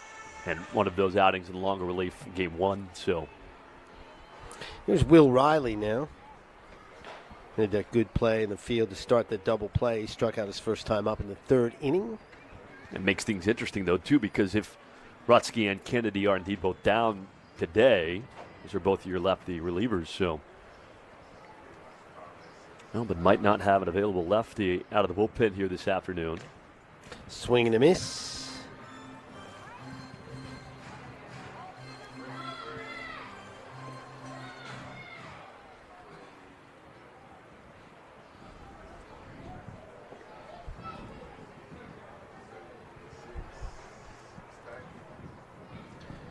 One and one the count on Riley. Kent delivers, fouled back. 1 ball, 2 strikes. Top of the order on deck, Milo Rushford.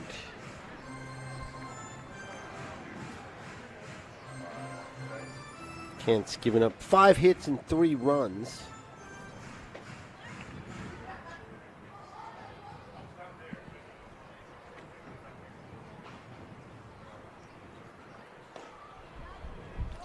Good eye from Riley. Count moves to 2-2. Yeah, so we did say at the beginning we're looking to get Kent through 5, maybe 6 optimistically, but 5 is probably about right. A little check on that one, but it's going to be 3-2, full count. Decent at-bat here from Riley, who's worked it full. A lot of kids in the house today. Great to see him in full uniform. Fouled back, Riley keeps himself alive. So 3 runs for the Brisbane Bandits in the top of the 4th. They've given them the 3-0 lead. There's Gunner. Outstanding performance yesterday. It's great to have him back. Fouls another one away. At least I think it was Gunner, but the glasses hard to say with concealed about half his face. Yeah.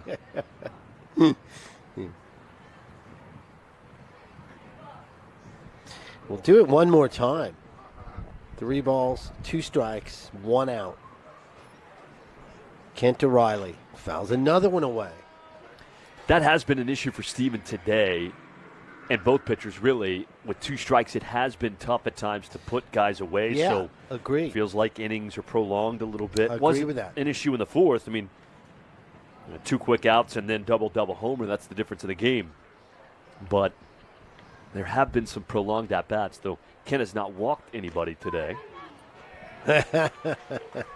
Riley was headed down to first, but did you see what I did there? I did. willed him there Yeah, at the last second.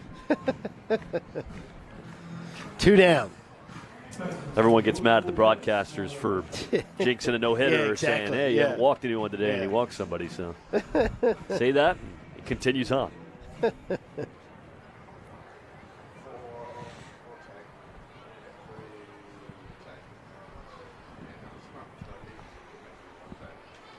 There's Rushford right up the middle. It's going to get through. No. What a play. How about that from Glendenning? Thought it was going to get through, and so did Milo Rushford. He can only smile. What a play. Yeah, that is unbelievable from Glendenning. I don't know how he got there and behind the bag, but showcasing outstanding range. He's made so many great defensive plays already this year, and that's up there with them. Off the mound, reaches out somehow, and then spins from shallow center field. You get the stretch from Bird and a punch out from the first base umpire, Subaru Aoki. And Milo Rushford, one of the fastest guys on the field, trying to beat that out, but Bobby Glendenning had other ideas, and it's about as good as it gets. Indeed. We'll be back the bottom of the 5th after this.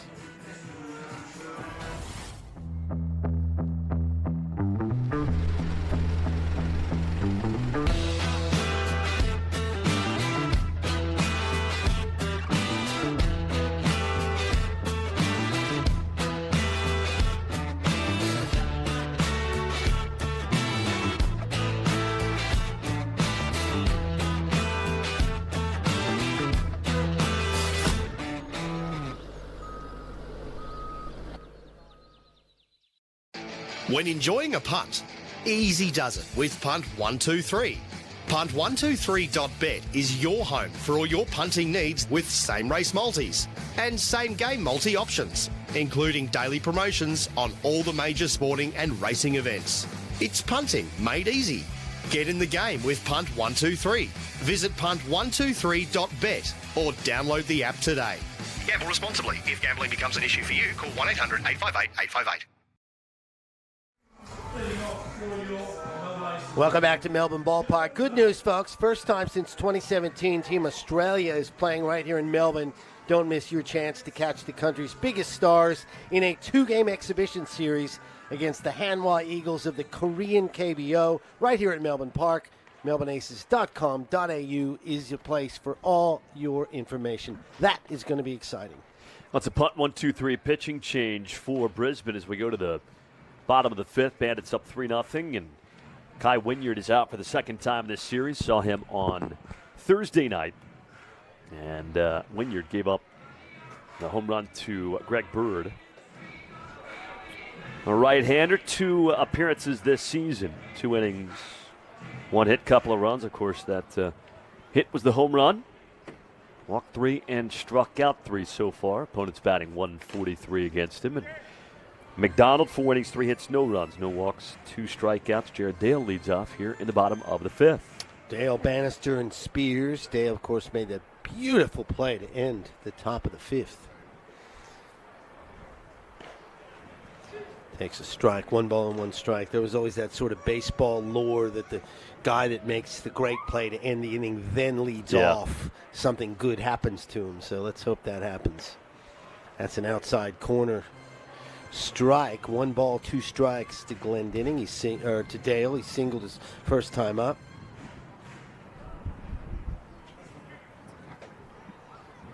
Dale, of course, up. Not Glendenning. It was wishful thinking from me to try and get something started for the Aces here. They trail 3-0. Bottom of the 5th. Misses outside. 2-2.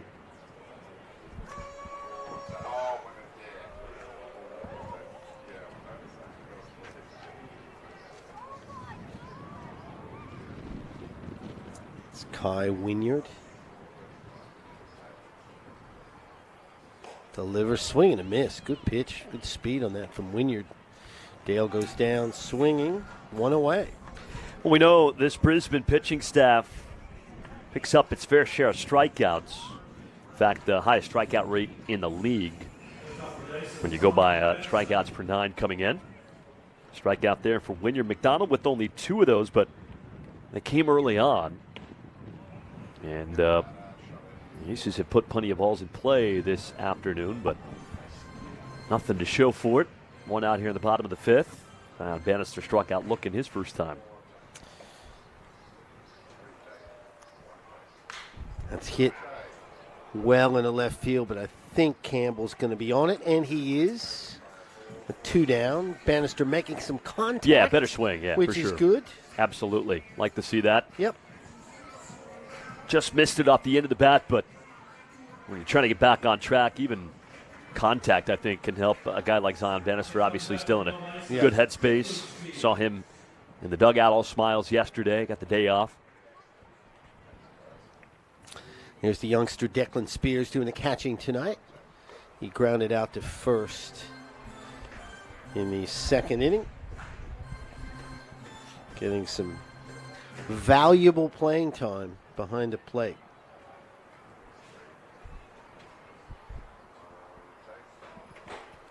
Wynyard delivers ball.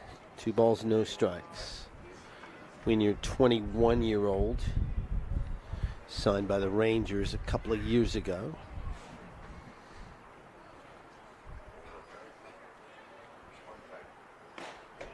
Good fastball right down the middle, strike 1. 2 balls and a strike on Declan Spears. Bottom of 5.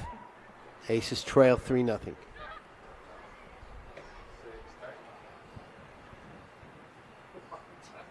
Oh, inside. 3-1. Chance for the Aces to get a base runner here if Wynyard can't get one across the plate. 2 outs.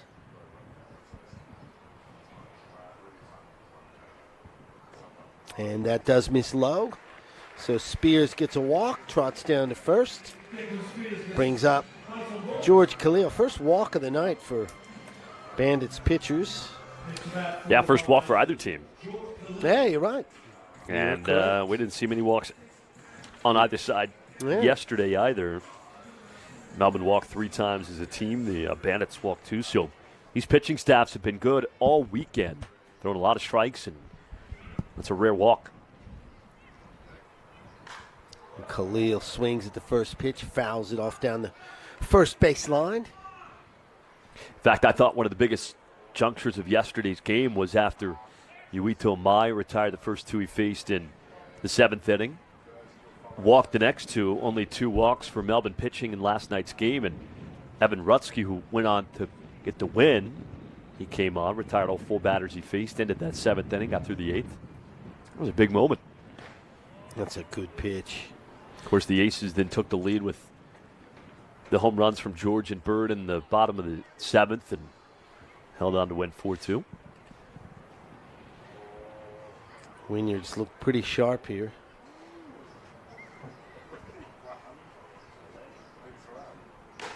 Swing and a miss. Got him. 2 strikeouts for Kai Wynyard. Gives up the walk, but no runs and no hits. Score remains Brisbane 3, Melbourne nothing. We'll be back with the 6th after this on Aces TV.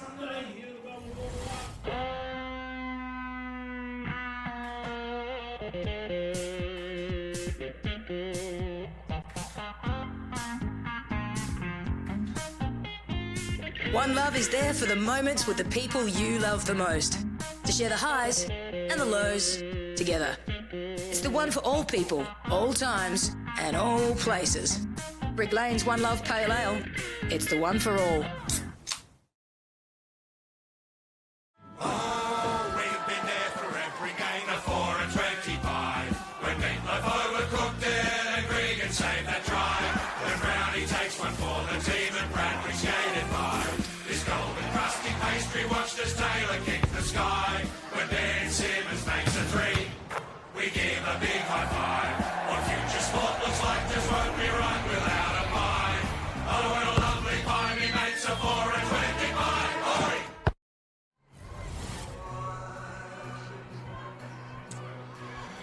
Heading to the top of the 6th inning here at Melbourne Ballpark. Sunglasses in vogue today. Certainly not needed Thursday, Friday, or Saturday, but definitely needed today. And we have a punt 1-2-3 pitching change, Michael Dixon, and it's someone we weren't sure we were going to see. Well, you said your managerial career is over after your call yesterday, and mine is over today because I said I think both lefties might be down. We've already seen John Kennedy twice in this series, including last night. Only faced a couple of batters and inherited a couple of runs and a couple of runners, I should say, and both came in to score. Now, those were unearned runs. Remember that unfortunate error from George Khalil at second base played a factor in that 6th inning, but we saw John in long relief on Thursday night. We saw him face a couple of batters yesterday, and here he is for the 3rd time in this series. Can't imagine he'd go much more than maybe an inning. Yeah, I agree. But John Kennedy is indeed out there for the 6th. And he will face Dermot Fritsch, Jack Pineda, Taden Hall. Still getting used to my 4 games and then 3 days off, too. Does change the way you use a bullpen a little bit. It does. That's right. That is true. So here is Fritsch, 1 for 2 tonight. Single and a ground out. First pitch, a strike. So again, we're into this limiting the damage scenario, right, where the Aces want to keep it right here, and then 3 runs certainly far from insurmountable. That's hit foul down the first base line, out of play. So 2 quick strikes on Dermot Fritsch. Big John Kennedy. Aces stalwart.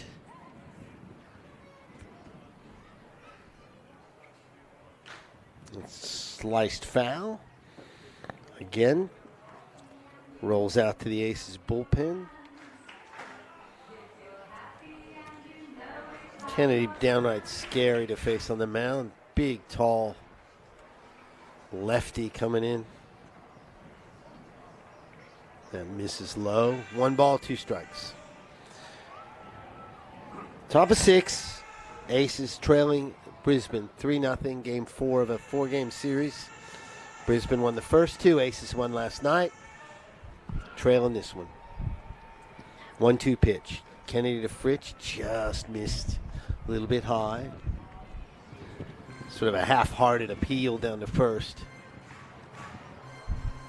Remains a ball. 2 balls, 2 strikes.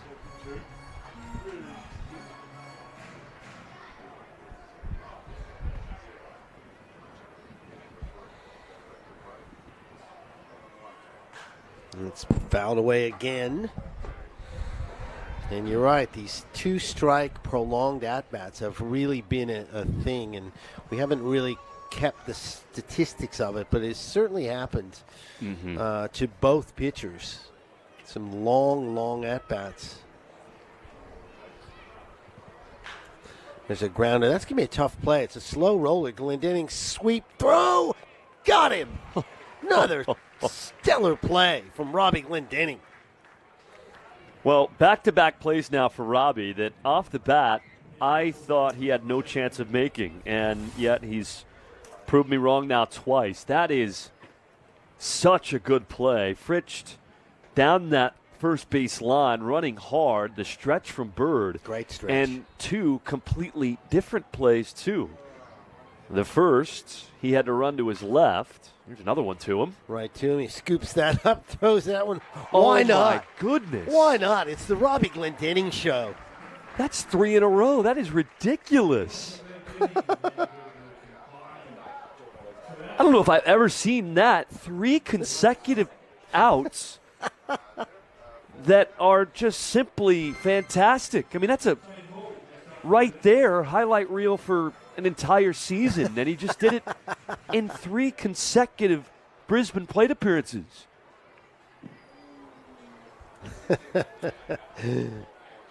Taden Hall steps in and had to duck out of the way. What a trio of plays, a hat trick of plays from Robbie Glendinning.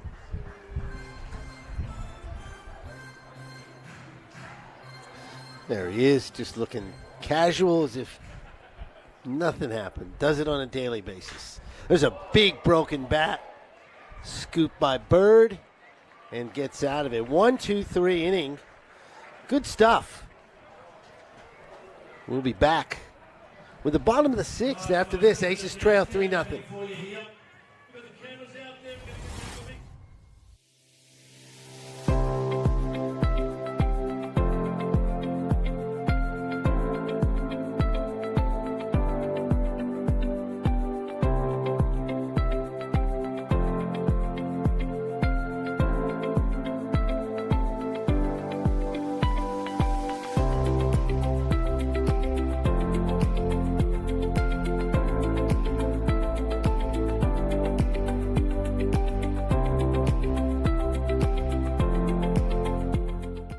All-Star Access Hire are your access equipment specialists.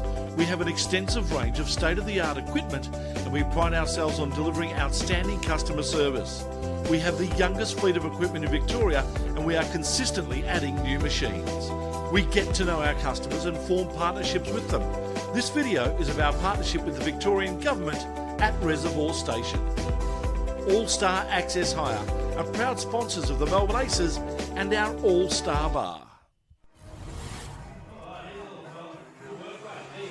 Welcome back to the ballpark. Aces coming to bat here in the bottom of the sixth. Need a few runs, 3 specifically to tie it, or 4 to take the lead. Crowd having a good time in the sunshine. Beautiful day after 3 days of rain and wind. Magnificent day at the ballpark today. So Kai Wynyard will continue on the mound for the Brisbane Bandits. He pitched the 5th in relief of Connor McDonald. 2 strikeouts already, 1 walk. And it's the top of the order, Aaron Whitefield.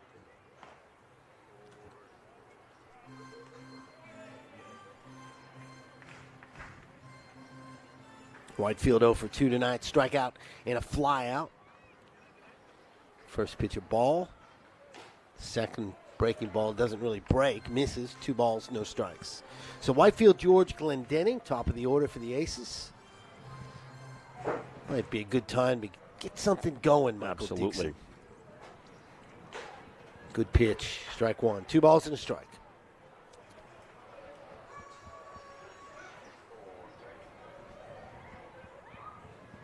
Remember that Sunday game, too, against Perth a couple of weeks ago in round 1.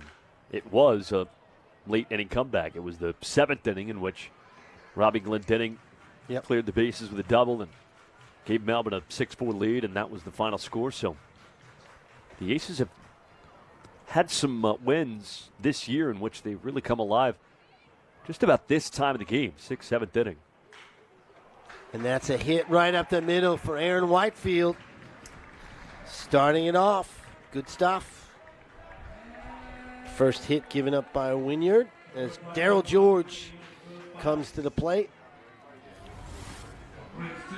Well, this is who you want when you need a big swing. And a good piece of hitting right there from Whitefield. Goes down, doesn't try to do too much. No. Put the ball in play and let his legs do the rest, and that one squeaked through. So Whitefield with his 2nd hit of the series, and here's Darryl George with a runner on, nobody out. Melbourne needing a spark here in the bottom of the 6th. Misses high, ball 1. So Wynyard in the first little jam he's been in since coming on in the last inning. Whitefield at first, George at the plate. Outside corner strike, good pitch, 1-1. 3 runs, 5 hits for the Bandits. No runs, 4 hits for the Aces. Bottom of the 6th. Throw back to first. Just to keep Whitefield close. He's being held on over there by Taden Hall. I don't know if this is really a great time to run. Down by 3. Especially given the success we've had of late. Probably makes sense to let Georgie hit. He steps out. Does Darryl. Count is 1-1. Bottom of 6. Aces trail 3-0. Important inning right here, you feel, with top of the order up. Man on first. No outs. Swing and a miss. Here's ahead now. 1 ball, 2 strikes. George steps out, has a think. Back in. A dangerous bat. Ready to go.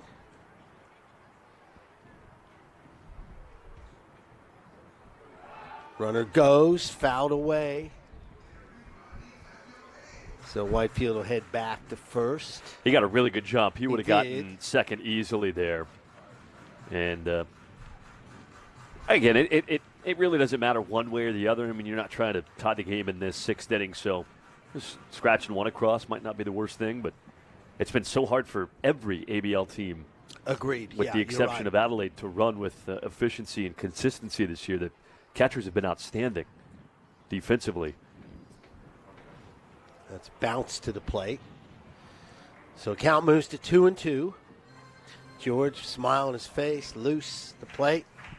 Nothing's bothering him. He's ready to go. Specifically, Whitefield, 3 for 6. So Whitefield's had a lot of success stealing second. It's been taking third that has been the issue for him. 2-2 pitch. Back over to first. Check in on Whitefield.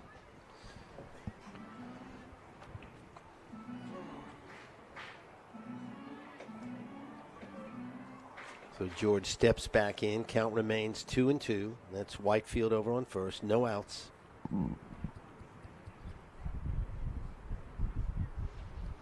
Runner goes. It's hit up the middle. Stopped there by Riley, but unable to make the play. So the Aces have the first 2 men on. Yeah, awkward play for Riley. He's Was. heading up the middle to cover second with Whitefield moving.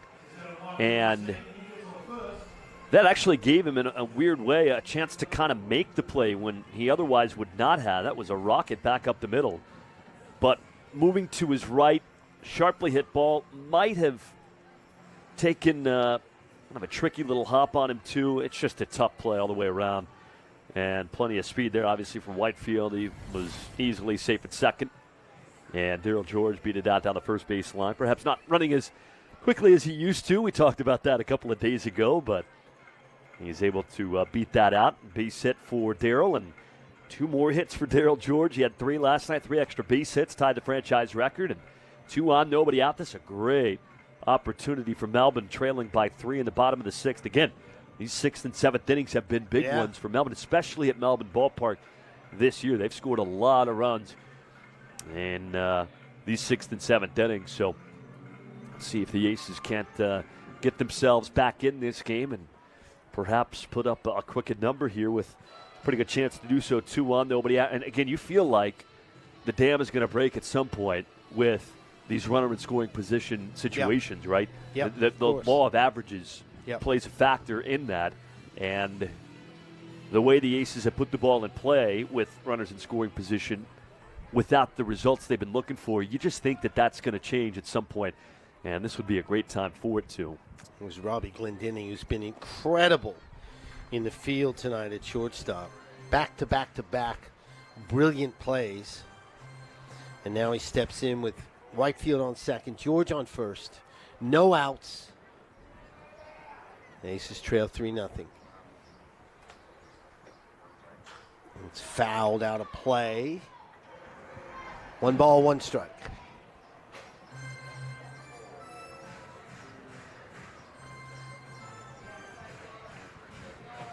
Greg Bird on deck.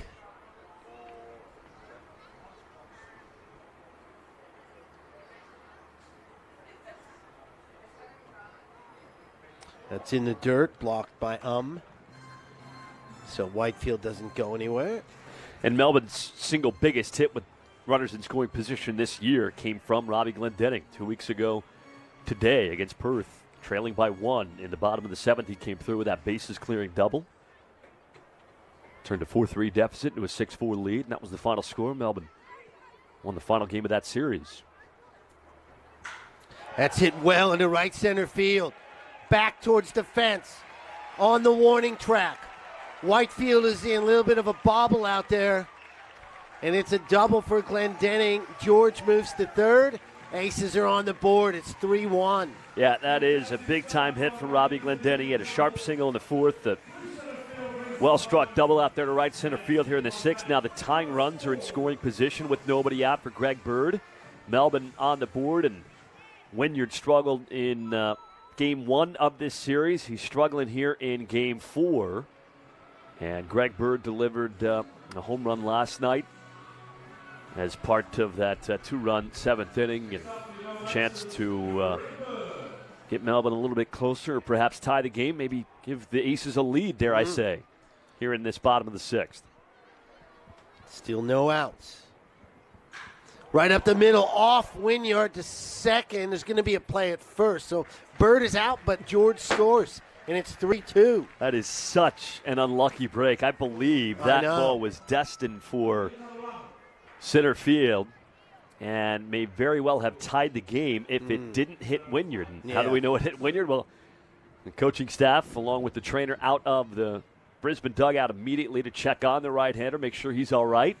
But that was a rocket from Bird, hit sharply right back to Wynyard. We get another look here on the All-Star Access replay, and right off the outside of the foot. And Wynyard with a kick save and a beauty. That saves a run. The Aces get one in, so it's an RBI ground out from Greg Bird, but I think the Aces deserved a lot better than that. Perhaps a 2-run single. Would have been a close play at the plate with as sharply hit as that was, but it was indeed destined for center field. And Wynyard intervention with a foot.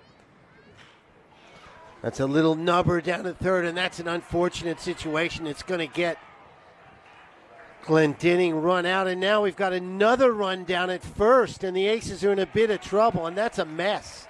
Unfortunately, ends the inning on a very quirky double play. And just a lot of bad juju at the end of that inning there for the Aces. But they do get 2 runs on 3 consecutive hits and are right back in this thing. Aces trail the Brisbane Bandits 3-2. We'll be back with the 7th. Michael Dixon will take over, and we'll have a look at that crazy double play. Back after this.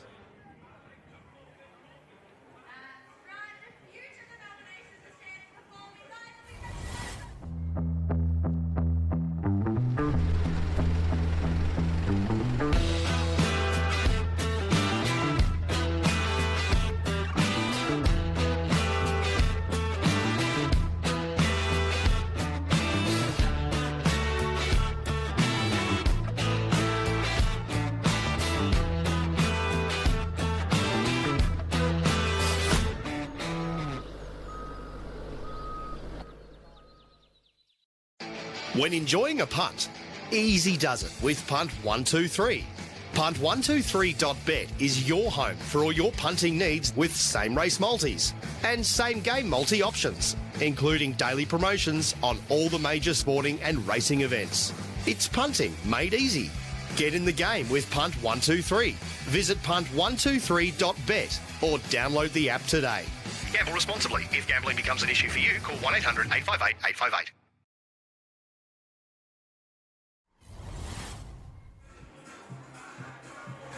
Welcome back to Melbourne Ballpark.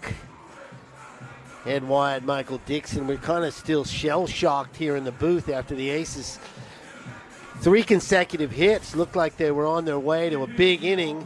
We'll have a look at it here, Michael. Well, it's not uncommon for an inning-ending 5-4-3 double play. Not but like this. This is one of the stranger ones you'll see. Tough break on a sharp ground ball to the third, or at least a ground ball to the third base. It wasn't all that sharply hit, but it's a tough read, obviously, for Glendenning at third, but the really tough one is Sugisawa rounding first a little bit too far. that warranted a throw back after Glendinning was tagged. So it goes 5-4-3 on the double play, and that ends Melbourne's threat in the bottom of the 6th. So the Aces get 2, but tough luck on the sharp ground ball that I thought was going to be a single up the middle that very well could have tied the game off the bat of Greg Bird, and instead it hit Wynyard's foot, deflected over to the second baseman, Riley. So they get the first out there, and now punt 1-2-3 pitching change with Joey Steele trying to put that tough outing on Thursday behind him. Gave up the grand slam to Campbell, and that's who he'll face here with Brisbane up 3-2 in the 7th inning. What a strange double play that was. And sure enough, we said probably 1 inning, no more than that for Kennedy. He goes up and 3 up, 3 down. So Kennedy makes way for Steele. The good news, Melbourne within 1. And a first pitch fastball from Steele to Campbell. Campbell's had a good day, 2 for 2 with a single, a double, and RBI run scored.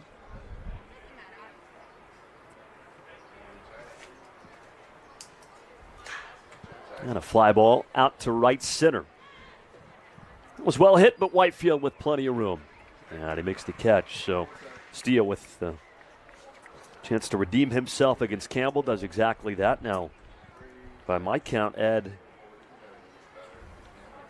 8 consecutive batters retired by Melbourne pitching, and here comes Alex Skepton. Yep, you're right. Following the home run. Skepton's home run and then 8 consecutive retired. That's a good point. Again, outside of that stretch from Hall, Campbell, Skepton, double homer, Brisbane's done very little at the plate. Oh. Yeah, that nearly hit him inside. By the way, I knew I was right. I'd just like to hear, yeah, you're right. I'm just kidding. How did I that was not counting hit that him, one by up. the way? I don't know. I have no idea how that did not hit Skepton. Here, we'll get a look. I guess he just moved slightly out of the way. I thought I heard something too, but perhaps the mid of Spears. That's a good breaking ball. Skepton, the 2-run home run in the 4th, right now stands as the difference in the game now that the Aces have 2 back in the bottom of the 6th.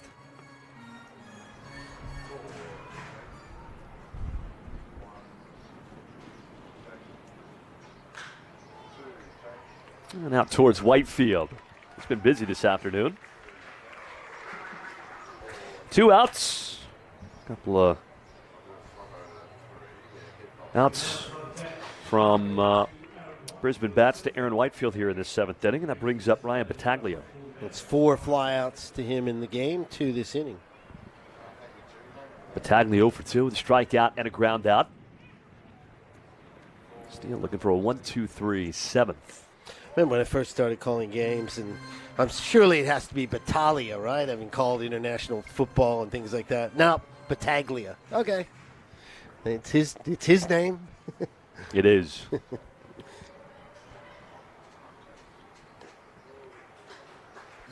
Always been a little bit skeptical when you go in and get the pronunciations from the team themselves because you never know if they're just yanking your chain. Was it Perth that was playing a few mind games with us? It was, wasn't it? It's not to Jesus, it's to Jesus. No, I don't think so. That's pretty pitch. Good pitch. 3 up, 3 down for Steele with another Steele strikeout in the top of the 7th. We go to the bottom half. Melbourne trailing by 1.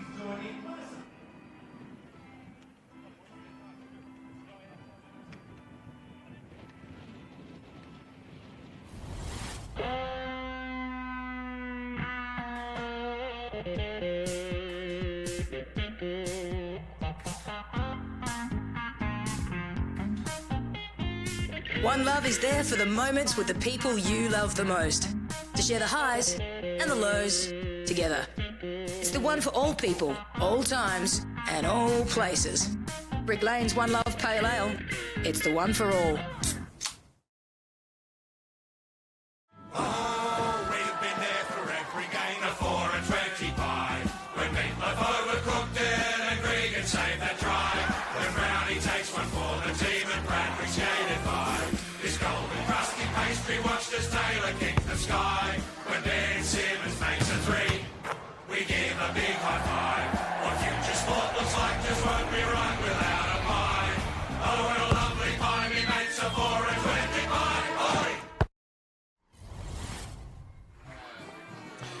Oi! Welcome back to the ballpark. Fan tucking into a hot dog there. Dancing to the music here at the ballpark. And we do have another punt 1-2-3 pitching change for the Brisbane Bandits. Kai Wynyard's work is done after a couple of innings. And Jae Seung Han, 22-year-old from the NC Dinos in South Korea, will come in. We saw him briefly the other night. And they told me what his nickname was, and I can't quite remember. It was something like the Bull or the Tank. That might have been it. Because he's a big, strong guy out there on the mound. Something in that neighborhood. Aces trail 3-2. Put up 2 in the bottom of the 6th. But had a very strange, unlucky run with a ball that looked like a hit but stayed in play, and then a double play that sounds normal, 5-4-3, but was far from normal. A tag out between third and home, and a tag out between first and second. Very so odd. that blunted the Aces' rally, but they're only a run behind. That's Sugi Sawa with Hale Bannister coming through. That's 5, 6, and 7. Or check that. Sugi Sawa, beg your pardon. Rolled into that strange 5-4-3 double play. So Jae Seung Han on the mound. Big, strong right-hander. There he is.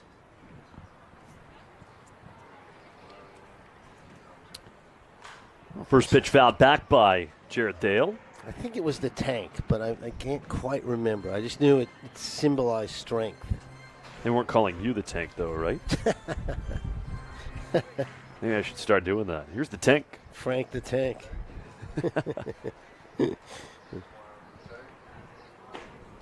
Swing and a miss from Dale. 1 for 2 in the game. Single and a strikeout. Yeah, Han looked good first time we saw him. 3 runs, 5 hits, 2 errors for Brisbane. 2-5 and 0 from Melbourne. In game 4 this series from Melbourne Ballpark. Oh, what a miss you, Ed. 3.5 weeks. Yeah, we need to get together. Yeah. You know where to find me, St. Kilda. I don't tend to head down that way, I'll be honest with you. I'm on the north side. I'm a north sider. So you'll have to come my way and check out the north side. I'll hop on a tram. Exactly, or train. 2 strikes to Dale. Oh. Didn't miss by much. No. Han looked good the first time we saw him. It's been really fun to watch this melting pot in the ABL here in 2023-24 with the major league teams sending players over and KBO players, Japan players as well. That's a soft pop-up left field. That's a tough play and drops. Well, 2-hit afternoon for Jarrett Dale, and the tying run is on base with nobody out here in the 7th inning. And you wonder, with Zion Bannister's speed, you'll have Fritsch playing in at third, certainly, but they might try and get some the running game going. You know what they say about that? You look at the score sheet, that might have been a hard blast up the middle or a shot off the fence. Nobody knows it was a little blooper that just kind of dropped in there. It's a hit. Like they say in golf, there are no pictures on the scorecard. Bannister batting left as a switch hitter. And he's got the bat over his shoulder. I wondered, because we've seen Bannister lay down a bunt already, and it resulted in a base hit. He was trying to lay down a sacrifice, but his speed alone makes it so difficult. Fritsch is in at third. And he swings away. Skies at the left. Campbell drifting. But he makes the catch. And Bannister retired. 0 for 3 today. Dale back to first, and Melbourne trailing by a run, but with a tying run at first. One out. Here comes Declan Spears. Second straight fly out to Campbell for Zion Bannister, but, you know, he's made contact the last 2 times after some strikeouts, so he'll be back. Just going to take him a little bit. Well, 1 on, 1 out. Spears from the right side. He's 0 for 1 with a walk.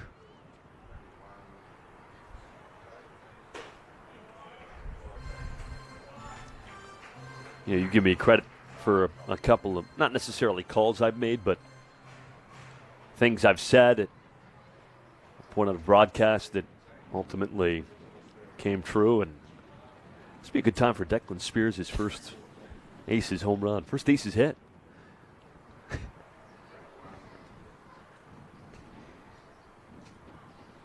There goes the runner. Called a strike. That's throw to second. That is a great in time. Throw.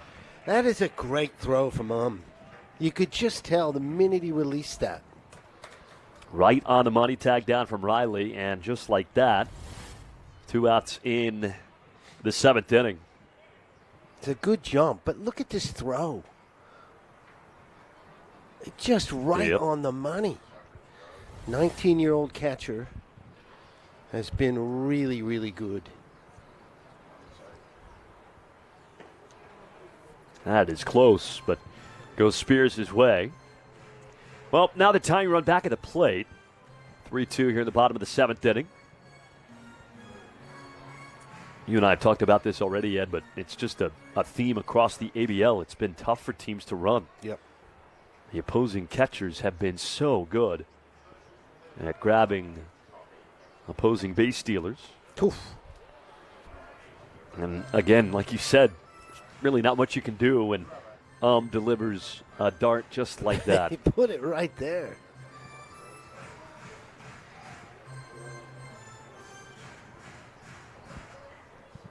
Three and 1 the count here to Declan Spears. George Khalil looms on deck. Nice to get him at the dish with a chance to do some damage. And he'll get that chance right here. Second straight walk for Spears. Well, Khalil has the power to give Melbourne a lead. He's having kind of a tough series. And here comes a visit from the Brisbane dugout. Trying to get Hahn through the rest of this 7th inning. Melbourne trailing by a run, 3-2 here in the last of the 7th. But single from Dale, he was caught stealing. Spears a walk. He says they've had a couple of base runners. Now here's a question for you. Why do you need the interpreter? You've got a Korean catcher and a Korean pitcher. Do you need an interpreter out there? Well, of course, you've got He's doing a lot of chatting, actually. You got the pitching coach. Yeah, I guess you're right. Get Take some pressure off. Yeah. You're right. If you can hire a translator, you might as well use it. Yeah. All right. Fair enough. I think we, oh no, that's Fritsch running in. That got me too. I thought someone's coming in the bullpen, and then Fritsch must have gone out and. Well, I'll tell you, it would have been chat. Anyone else, we wouldn't have noticed, but you see that hair flowing from the back of that blue ball cap, and you can't help but look down the left field line, and sure enough, it looked like a reliever was coming in. So a mound visit is charged, obviously. Yeah. 2 outs, runner at first, 3-2 in the bottom of the 7th inning. Khalil is 0 for 2 with a ground out and a strikeout today, but a week ago in Canberra had the first multi-home run game as a Melbourne Ace. A couple of home runs for him this season. Tries a bunt, punches it, third base side. Hahn off the mound. Good play by the pitcher. And the inning is over. Heck of a play. Well, Khalil tried to bunt himself aboard. That's the final out in the 7th. We go to the 8th, Melbourne trailing by a run.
Light and Easy have been named Best Healthy Meal Delivery Service again, but you won't find us stopping to celebrate. We're busy making it easy for Aussies to achieve their well-being goals, and the results speak for themselves. Light and Easy, just good food and great results.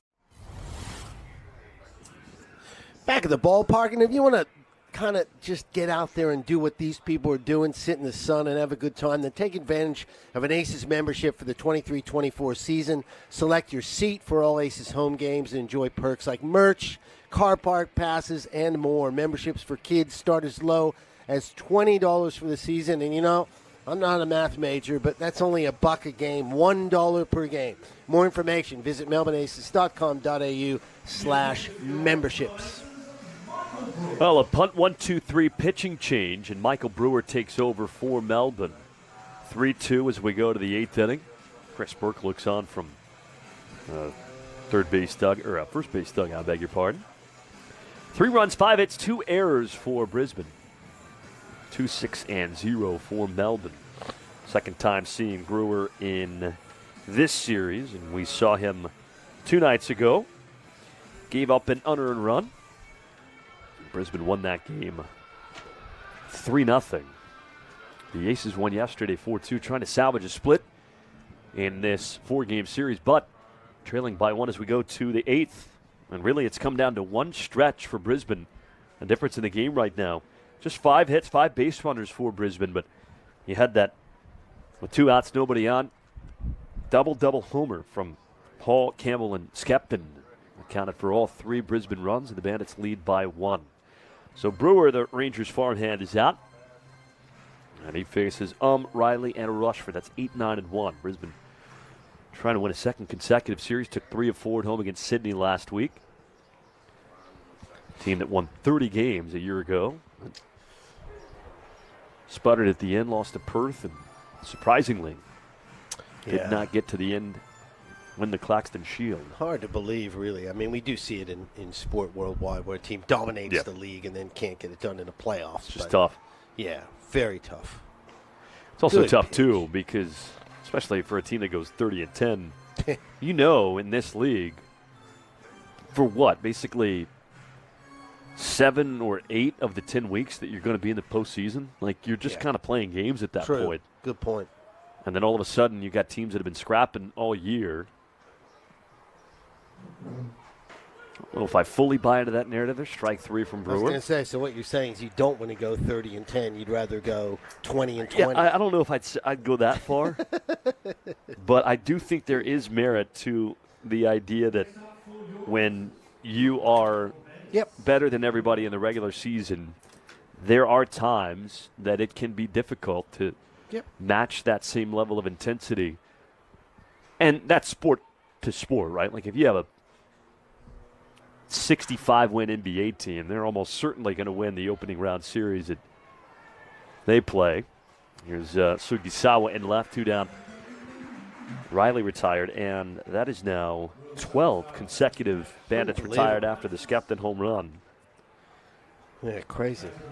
I think you hear it a lot, though, especially in baseball. I mean, how many times do you have a really, really good team in the regular season that, for the most part, has either had a division wrapped up or been in a really comfortable spot for a majority of the year, and all of a sudden they run into a wild card team that's been fighting for weeks just to get in a shorter series with a pitcher who's on fire. It happens, and I think that, you know, I know people try and say momentum doesn't matter, or sometimes we make too much of intangible things when it comes to the context of a season, but I really do think that stuff can matter from time to time, and I think athletes will tell you that too. Nobody wants to make excuses, but it's just part of the reality. And to be fair, too, some really good teams outside of Brisbane in the playoffs last year. Of course. Lost to Perth. Yep. Adelaide ended up winning the Claxton Shield. The Giants are out to a Brisbane-like start this year. And the Aces see Adelaide next weekend. 3 up, 3 down for Michael Brewer in the top of the 8th. 13 consecutive Bandits retired after Brisbane scored all 3 of its runs in the 4th inning. We go to the bottom of the 8th. Melbourne still trailing by 1.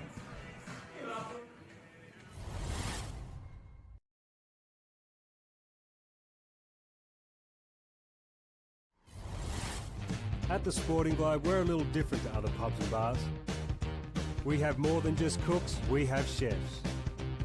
We have more than bar service, we have table service. We have more than specials, we have specialties. We have more than live sporting events, we have atmosphere. And we have more than customers, we have fans. It's more than a sports bar, it's a Sporting Globe. There's an unseen thread woven into the fabric of all Australian homes. It's our way of life. Sun-kissed days, afternoon storms, and memories shared with those we love. It's messy, but you bet we make it work.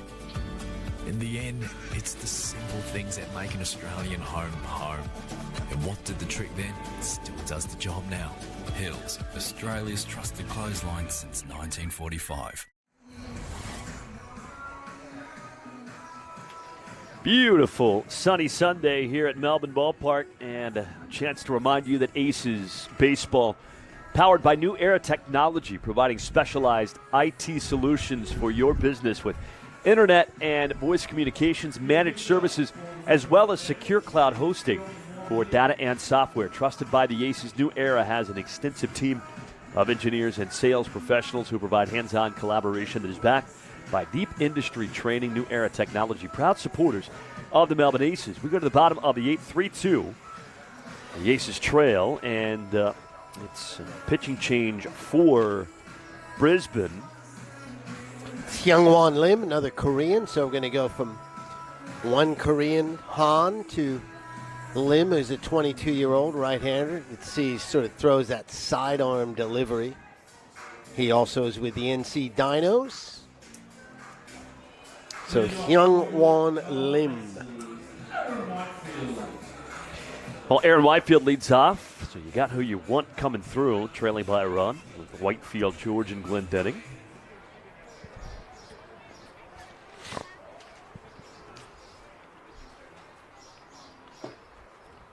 And while it's been a pitcher's duel, Ed, both teams have comfortably scored more than the Iowa Hawkeyes have tonight.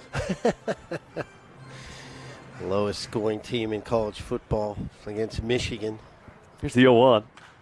Whitefield pops it up foul. That could be a souvenir, although I think the wind's going to blow it out into the parking lot. Haven't seen any crowd catches. And the way this ballpark's situated, you don't get many balls into the stands. You've got some netting behind the plate. It's got to be kind of a pop-up that has to kind of bounce back down. Basically, normally, yeah. Here's the 0-2. Oh. That's spiked by Lim. Well, Brisbane 3 in the 4th inning. The Bandits don't have a base runner since Skepton's 2-run home run that incredible right now is the difference in the game. Melbourne got 2 back in the 6th with RBI double from Glendenning. A tough luck RBI ground out for Greg Bird. Should have been, I thought, at least an RBI single. Could have very well scored Glendenning too if it had gotten through, but it was a rocket from Greg Bird that actually hit the foot of Wynyard. And that ricocheted over to Riley at second. Gave the Bandits a first out of the inning. Ground ball is short, kind of a funky play timing-wise for Pineda, but plays the hop well, and Aaron Whitefield retired. 1 out in the bottom of the 8th, and here comes Daryl George. We've seen some great shortstop play. Obviously, Glendenning with those 3 back-to-back-to-back brilliant plays, but Pineda has been very solid. In fact, I would say in my time watching the ABL, the infield play has been really good over the years. Just some really good young prospects and some veterans, guys like Glendenning. First pitch to Daryl George, and it's in there for a called strike over the inside corner. Helps here, too, with, for the most part, what about 95% turf infield? Yes, so agreed. The hops will be a lot truer.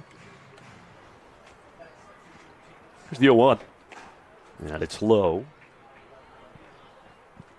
I'm actually a fan of turf if you have a tough time maintaining a playing surface.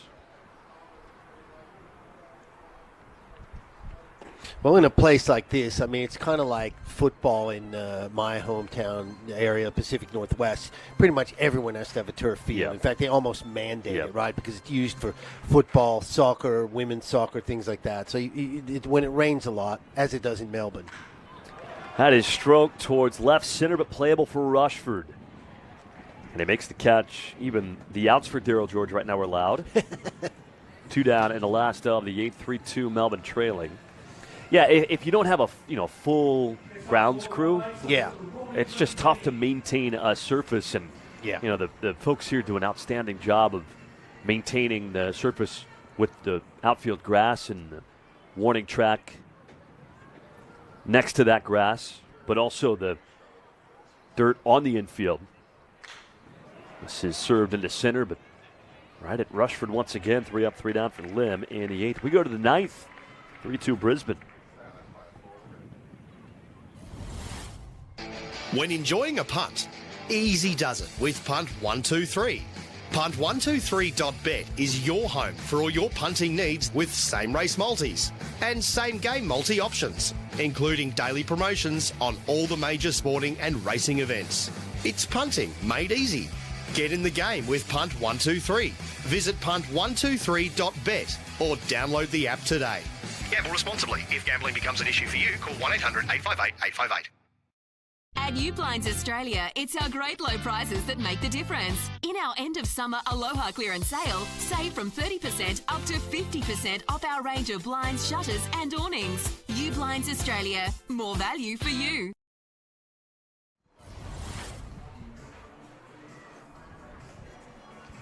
Off to the 9th inning here at Melbourne Ballpark. 3-2, the Aces trail. Greg Bird and Melbourne trying to get to the bottom of the 9th, trailing by just the 1 run. Daryl George has had some heroics in this series, but allowed out in 1-2-3 bottom of the 8th. And Kaede Yokoyama is out for the Aces here in the top of the 9th inning. Yokoyama, the closer, but trailing by 1 in the 9th. You oftentimes see the closer for the home team because you won't have a save situation the rest of the way. So here's your high leverage reliever to try and get 3 big outs and get the Aces back to the plate trailing by 1. It'll be Fritsch, Pineda, and Hall 2, 3, and 4 here in the 9th. And really, Ed, this game has come down to one string of batters, and with 2 outs in the 4th inning, nobody on. Steve Kent was cruising. Double homer. That scored 3 runs, and all of a sudden it was 3-0. And outside of that, in fact, Aces pitching has retired 13 in a row since. Third inning in a row that Fritsch is going to lead it off. Led off the 4th, he led off the 6th, and now he's going to lead. I should say the 3rd time he's come up as the leadoff man in a row. Yep. 0 for 2 in the previous. But yeah, you're absolutely right. It's that little outlier, anomaly, whatever you want to say. Those 3 hits in a row. I mean, consider this: outside of those 3 extra base hits, 2 base runners for Brisbane, and they were both singles. 1 out singles from Fritsch in the 1st and Campbell in the 2nd. That's it. But those 3 batters, Hall, Campbell, Skepton, looming large with Brisbane trying to take 3 of 4 from the Aces here at Melbourne Ballpark this weekend. Still 3 outs still for Melbourne to play with. Yep. She got to get to the bottom of the 9th, trailing by just the 1 run. Yokoyama has been outstanding for the Aces. Yeah, sure has been. Hasn't given up a run. He's got 3 saves, tied for the league lead in that category. 5 innings, just 1 hit, no walks, 6 strikeouts. Opponents batting .063 against this young Japanese righty. That's what he does right there. Fills up the strike zone.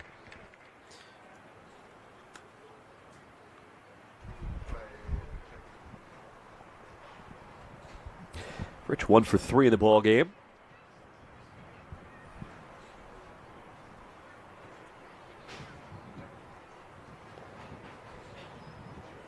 The Aces in the bottom of the 9th will send Bird, Sugisawa, and Dale.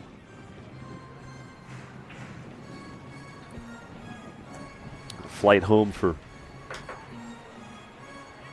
the Bandits after this. What is that flight duration? 2 hours maybe? 2.5?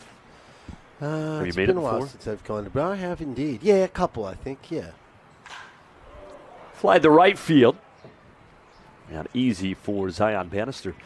1 out in the 9th inning. And how about now 14 consecutive retired by the Bandits? Right-hander warming, that's got to be Carter Hope, right? Just going to say that's going to be your man, Carter Hope. Indeed it is, number 26 out there, and he's been lights out. Al Hoper, as we call him in Lincoln, got the save on Thursday. Stephen Kent pitched well, but again, that blip of 3 consecutive extra base hits, including the RBI double from Campbell, the 2-run home run from Skepton. That's the difference in the game.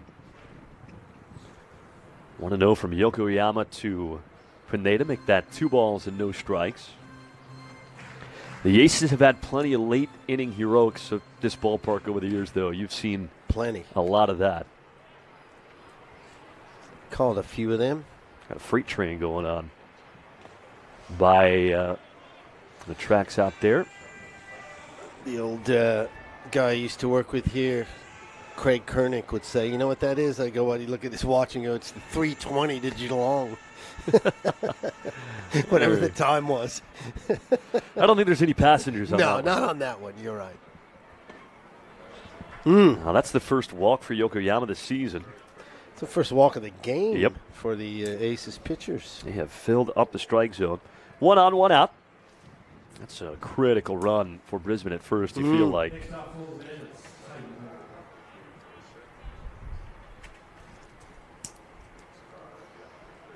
Caden Hall 1 for 3 tonight. Double, as we mentioned, scored on Andrew Campbell's double. First run of the game. The ball's 1 strike to him. Fouls that down the left field line. And the chase ensues. He's on the way. Don't stop. Kind of stopped going down the stairs. Here's the 0-1. Foul back. Well, he's out there. Get after that one. I wonder if they might put Pineda in motion in a situation like this, trying to scratch across another run, give Carter Hope a little cushion in. Yeah, you got a veteran hitter in Campbell up there. Yep.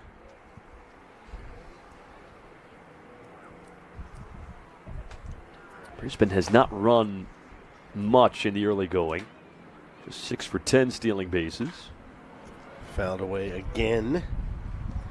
Runner was not going that time. And Pineda has not attempted a stolen base with the Bandits yet. Then I'm going to guess that he's not going. Just going to throw that out there. That's your official call. I'm putting my managerial hat back on now. I'm back. Man, you only gave it like 12 hours. Sky towards left center. Whitefield ranging over.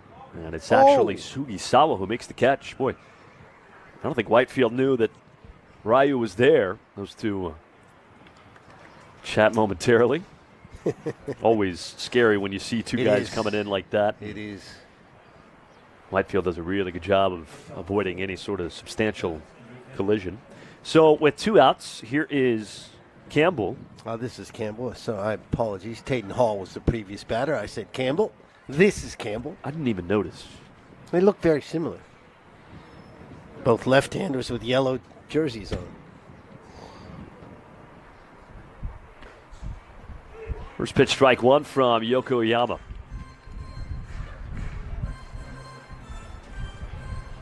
Again, 4, 5, and 6 coming through for Melbourne in the bottom of the 9th inning. Bird, Sugisawa, and Dale. With Chris Burke an option off the bench.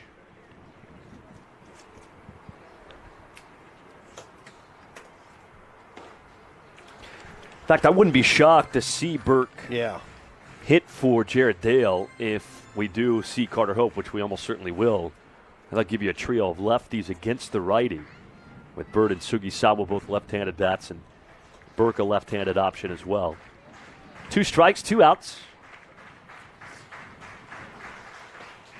Oh.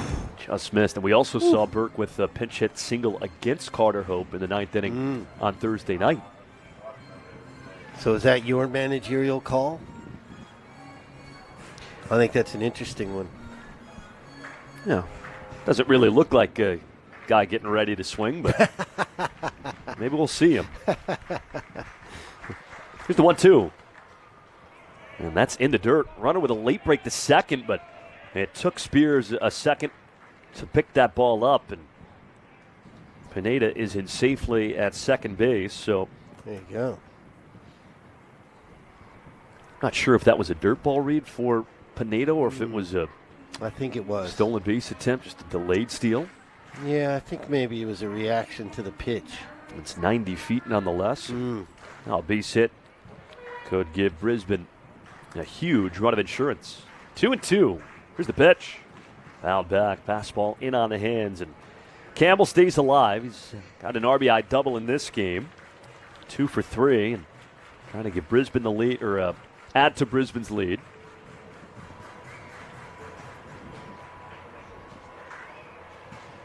Okayama ready with the 2-2 pitch.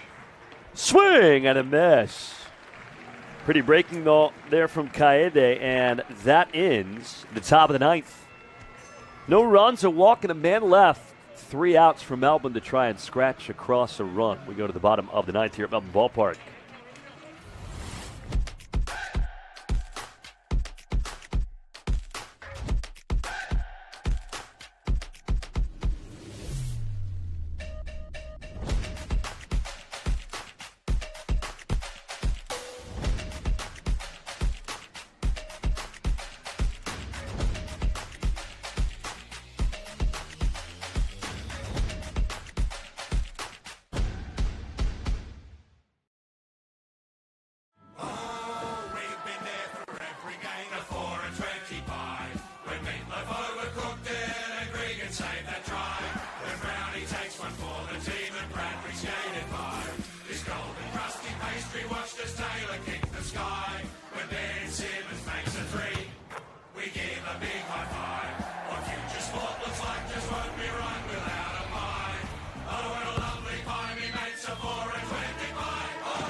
Light and Easy have been named Best Healthy Meal Delivery Service again, but you won't find us stopping to celebrate. We're busy making it easy for Aussies to achieve their well-being goals, and the results speak for themselves. Light and Easy, just good food and great results.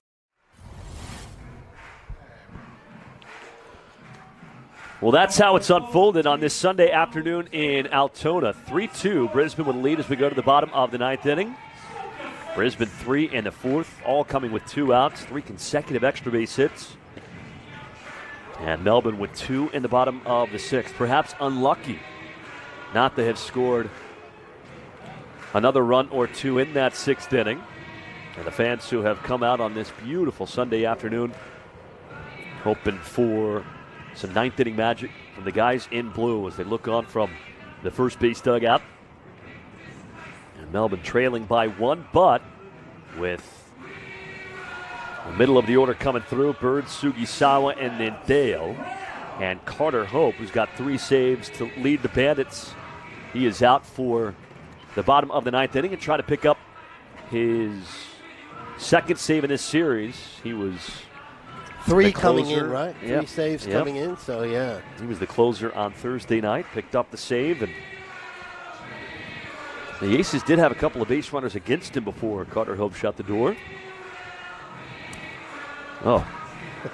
That's what we look like when we go to break. There we go. They're just torturing us now with shots of the nacho dogs and hot dogs. Well, maybe you can get Disco to get you a nacho dog after the Aces walk this one off. Bird from the left side. Craig Bird with 2 home runs in this series. Does have his 9-game on-base streak in jeopardy right here. Chris Burke is up and stretching a little bit, so we could see him perhaps. It was something you and I discussed in the top of the ninth inning with the right-handed Jared Dale do third. And we've already seen in this series John Deeble go 2 Chris Burke off the bench against Carter Hope, and Burke singled off of him in the 9th on Thursday. But Hope ahead of Greg Bird, now 1-2. Bird has 2 hits in this series, and both have left the yard. The Aces wouldn't mind a third to do exactly that. Trailing by 1. Here's the pitch. High and tight, 2 balls, 2 strikes. Carter Hope with an outstanding ABL career. 25 relief outings with Brisbane. Career that began last year. An ERA that is below 1 now in his 25 relief outings. 2-2. Here's the pitch. Fouled back.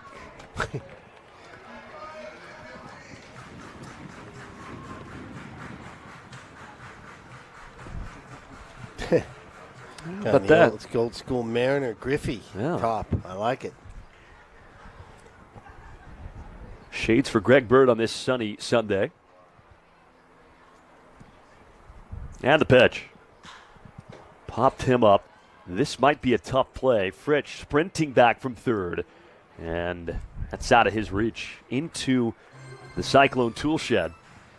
And the wind keeps Greg Bird alive. Leading off here in the bottom of the 9th inning. Yeah, there haven't been many down that third base line that have stayed in play as you look at some of the youngsters down there with the ball. Enjoying their time. That's a great little area. Like I said, they got the bean bags. Good place for a family to watch a game. Picnic tables. Look at the Aces dugout. Hoping they get something going here. 2-2.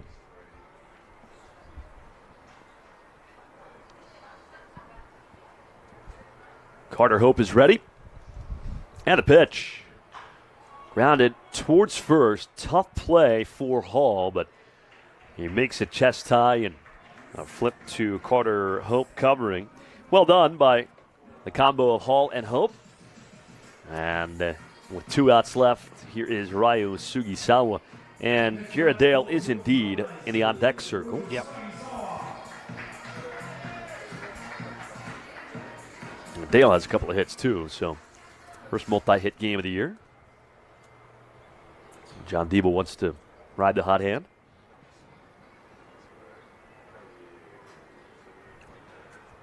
Swing and a miss. Makes your job a little easier when you've got a guy like Carter Hope coming in the 9th, doesn't it? Not that Shane Watson isn't a good manager. I certainly don't mean it that way, but nice to have a guy like Hope just sitting there in your bullpen. Well, it's set up pretty well for Brisbane, too, on the bullpen day. You get 4 good innings from McDonald. Wynyard struggled in that 6th, but the Bandits got through it, still on top, and then Hahn was good in the 7th, Lim good in the 8th, and Hope here in the 9th. 2 outs away from his 4th save of the season. And Brisbane trying to win a 2nd consecutive series.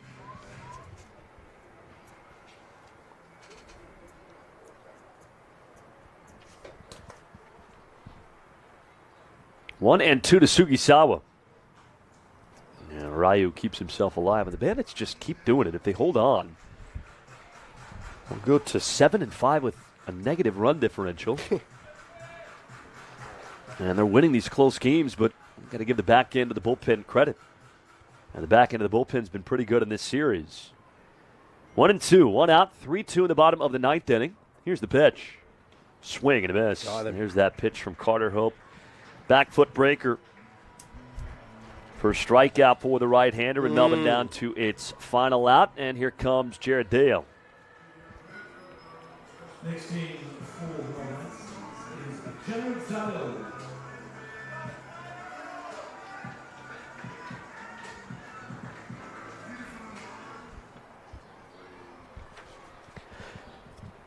Dale 2 for 3 in the game. First pitch. Strike 1 from Carter Hope.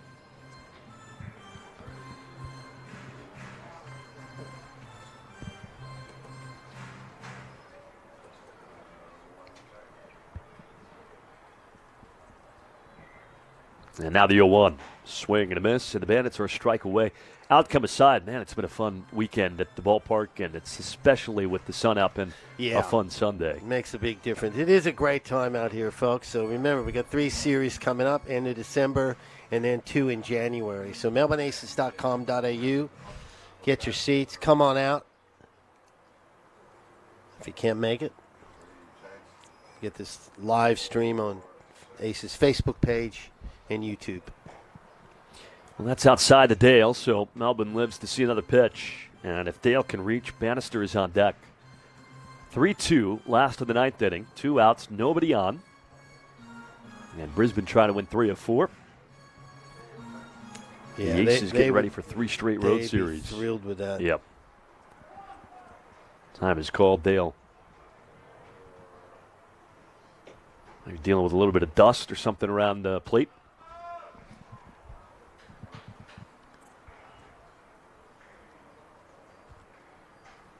Here's the 1-2. Just got a piece. Good work by Jared. Defensive with 2 strikes. You have to be. Yeah. And got just enough to keep the Aces alive. Defending yourself. It's almost like cricket there, right? Where you're defending rather than attacking. Well, in cricket, that'd be 4. No Game foul, be over. No foul balls in cricket. I learned that very quickly watching cricket. Here's the 1-2. Just inside. Wow. Carter Hope couldn't believe it. He turned around. He thought the game was over. And Carter very strong in his faith. He was pointing to the sky. Maybe a little bit low. Yeah. He turned around. Wait. I got to throw one more. 2-2. Here's the pitch.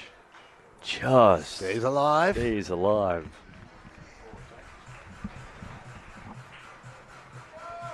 Good fight here from Dale.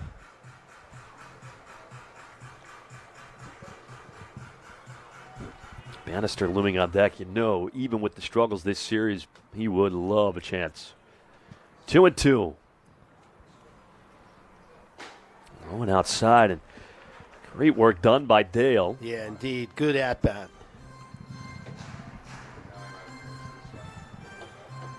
Especially after Hope disposed of the first 2 batters pretty easily. Or quickly, I should say. Full count with 2 outs. Here is the pitch. Swing and a miss, strike 3. And the Bandits hang on to take 3 of 4 here at Melbourne Ballpark. It was a tight series from start to finish. And the Bandits with some pretty good work at the back end of the bullpen. It really came down for Brisbane today to that stretch of 3 hitters in the 4th inning, in which 3 runs came in to score, a RBI double, a 2-run homer.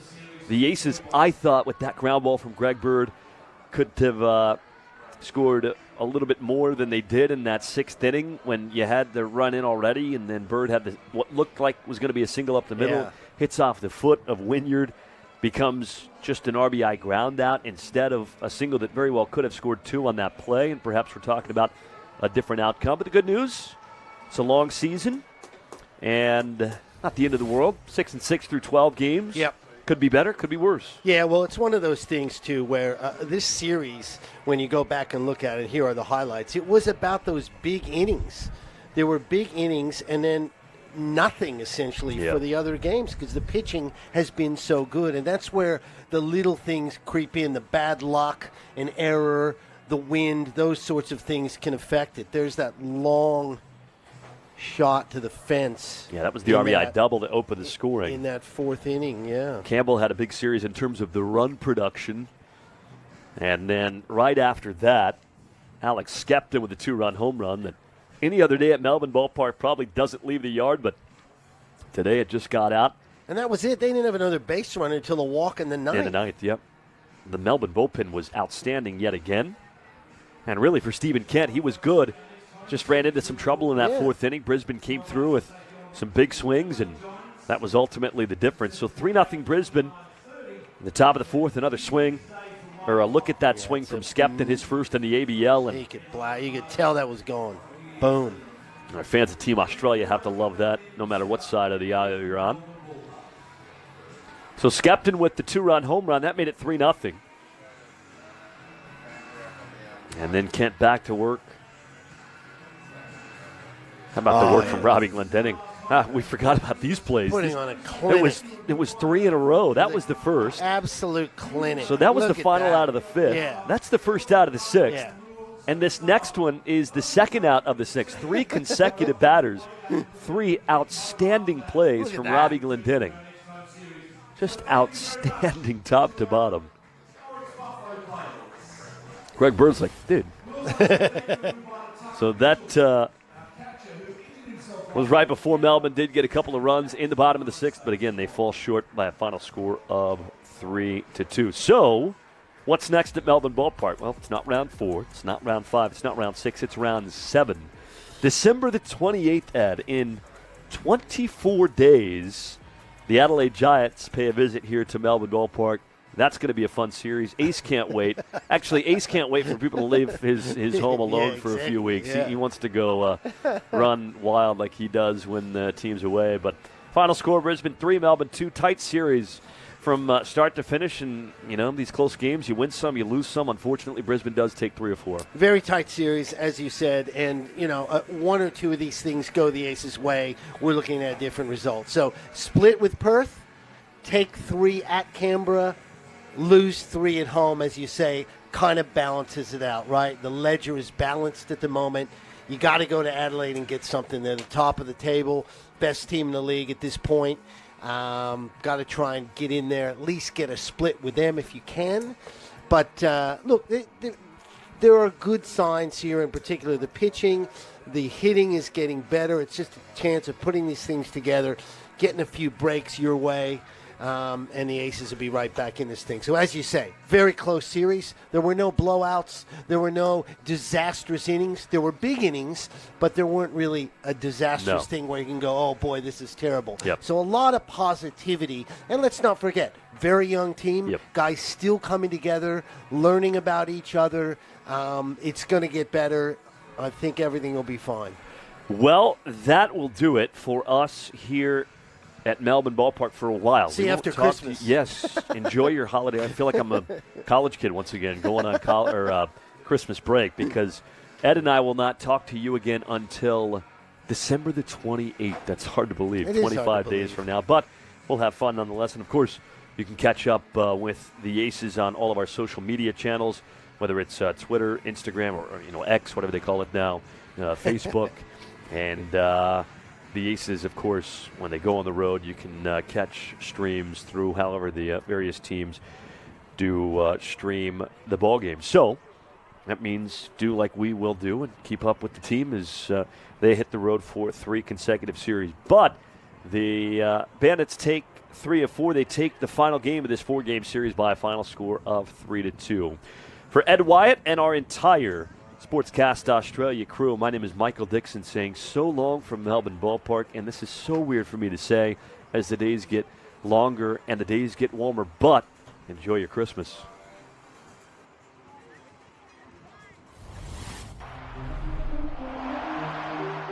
This broadcast is powered by Sportscast Australia.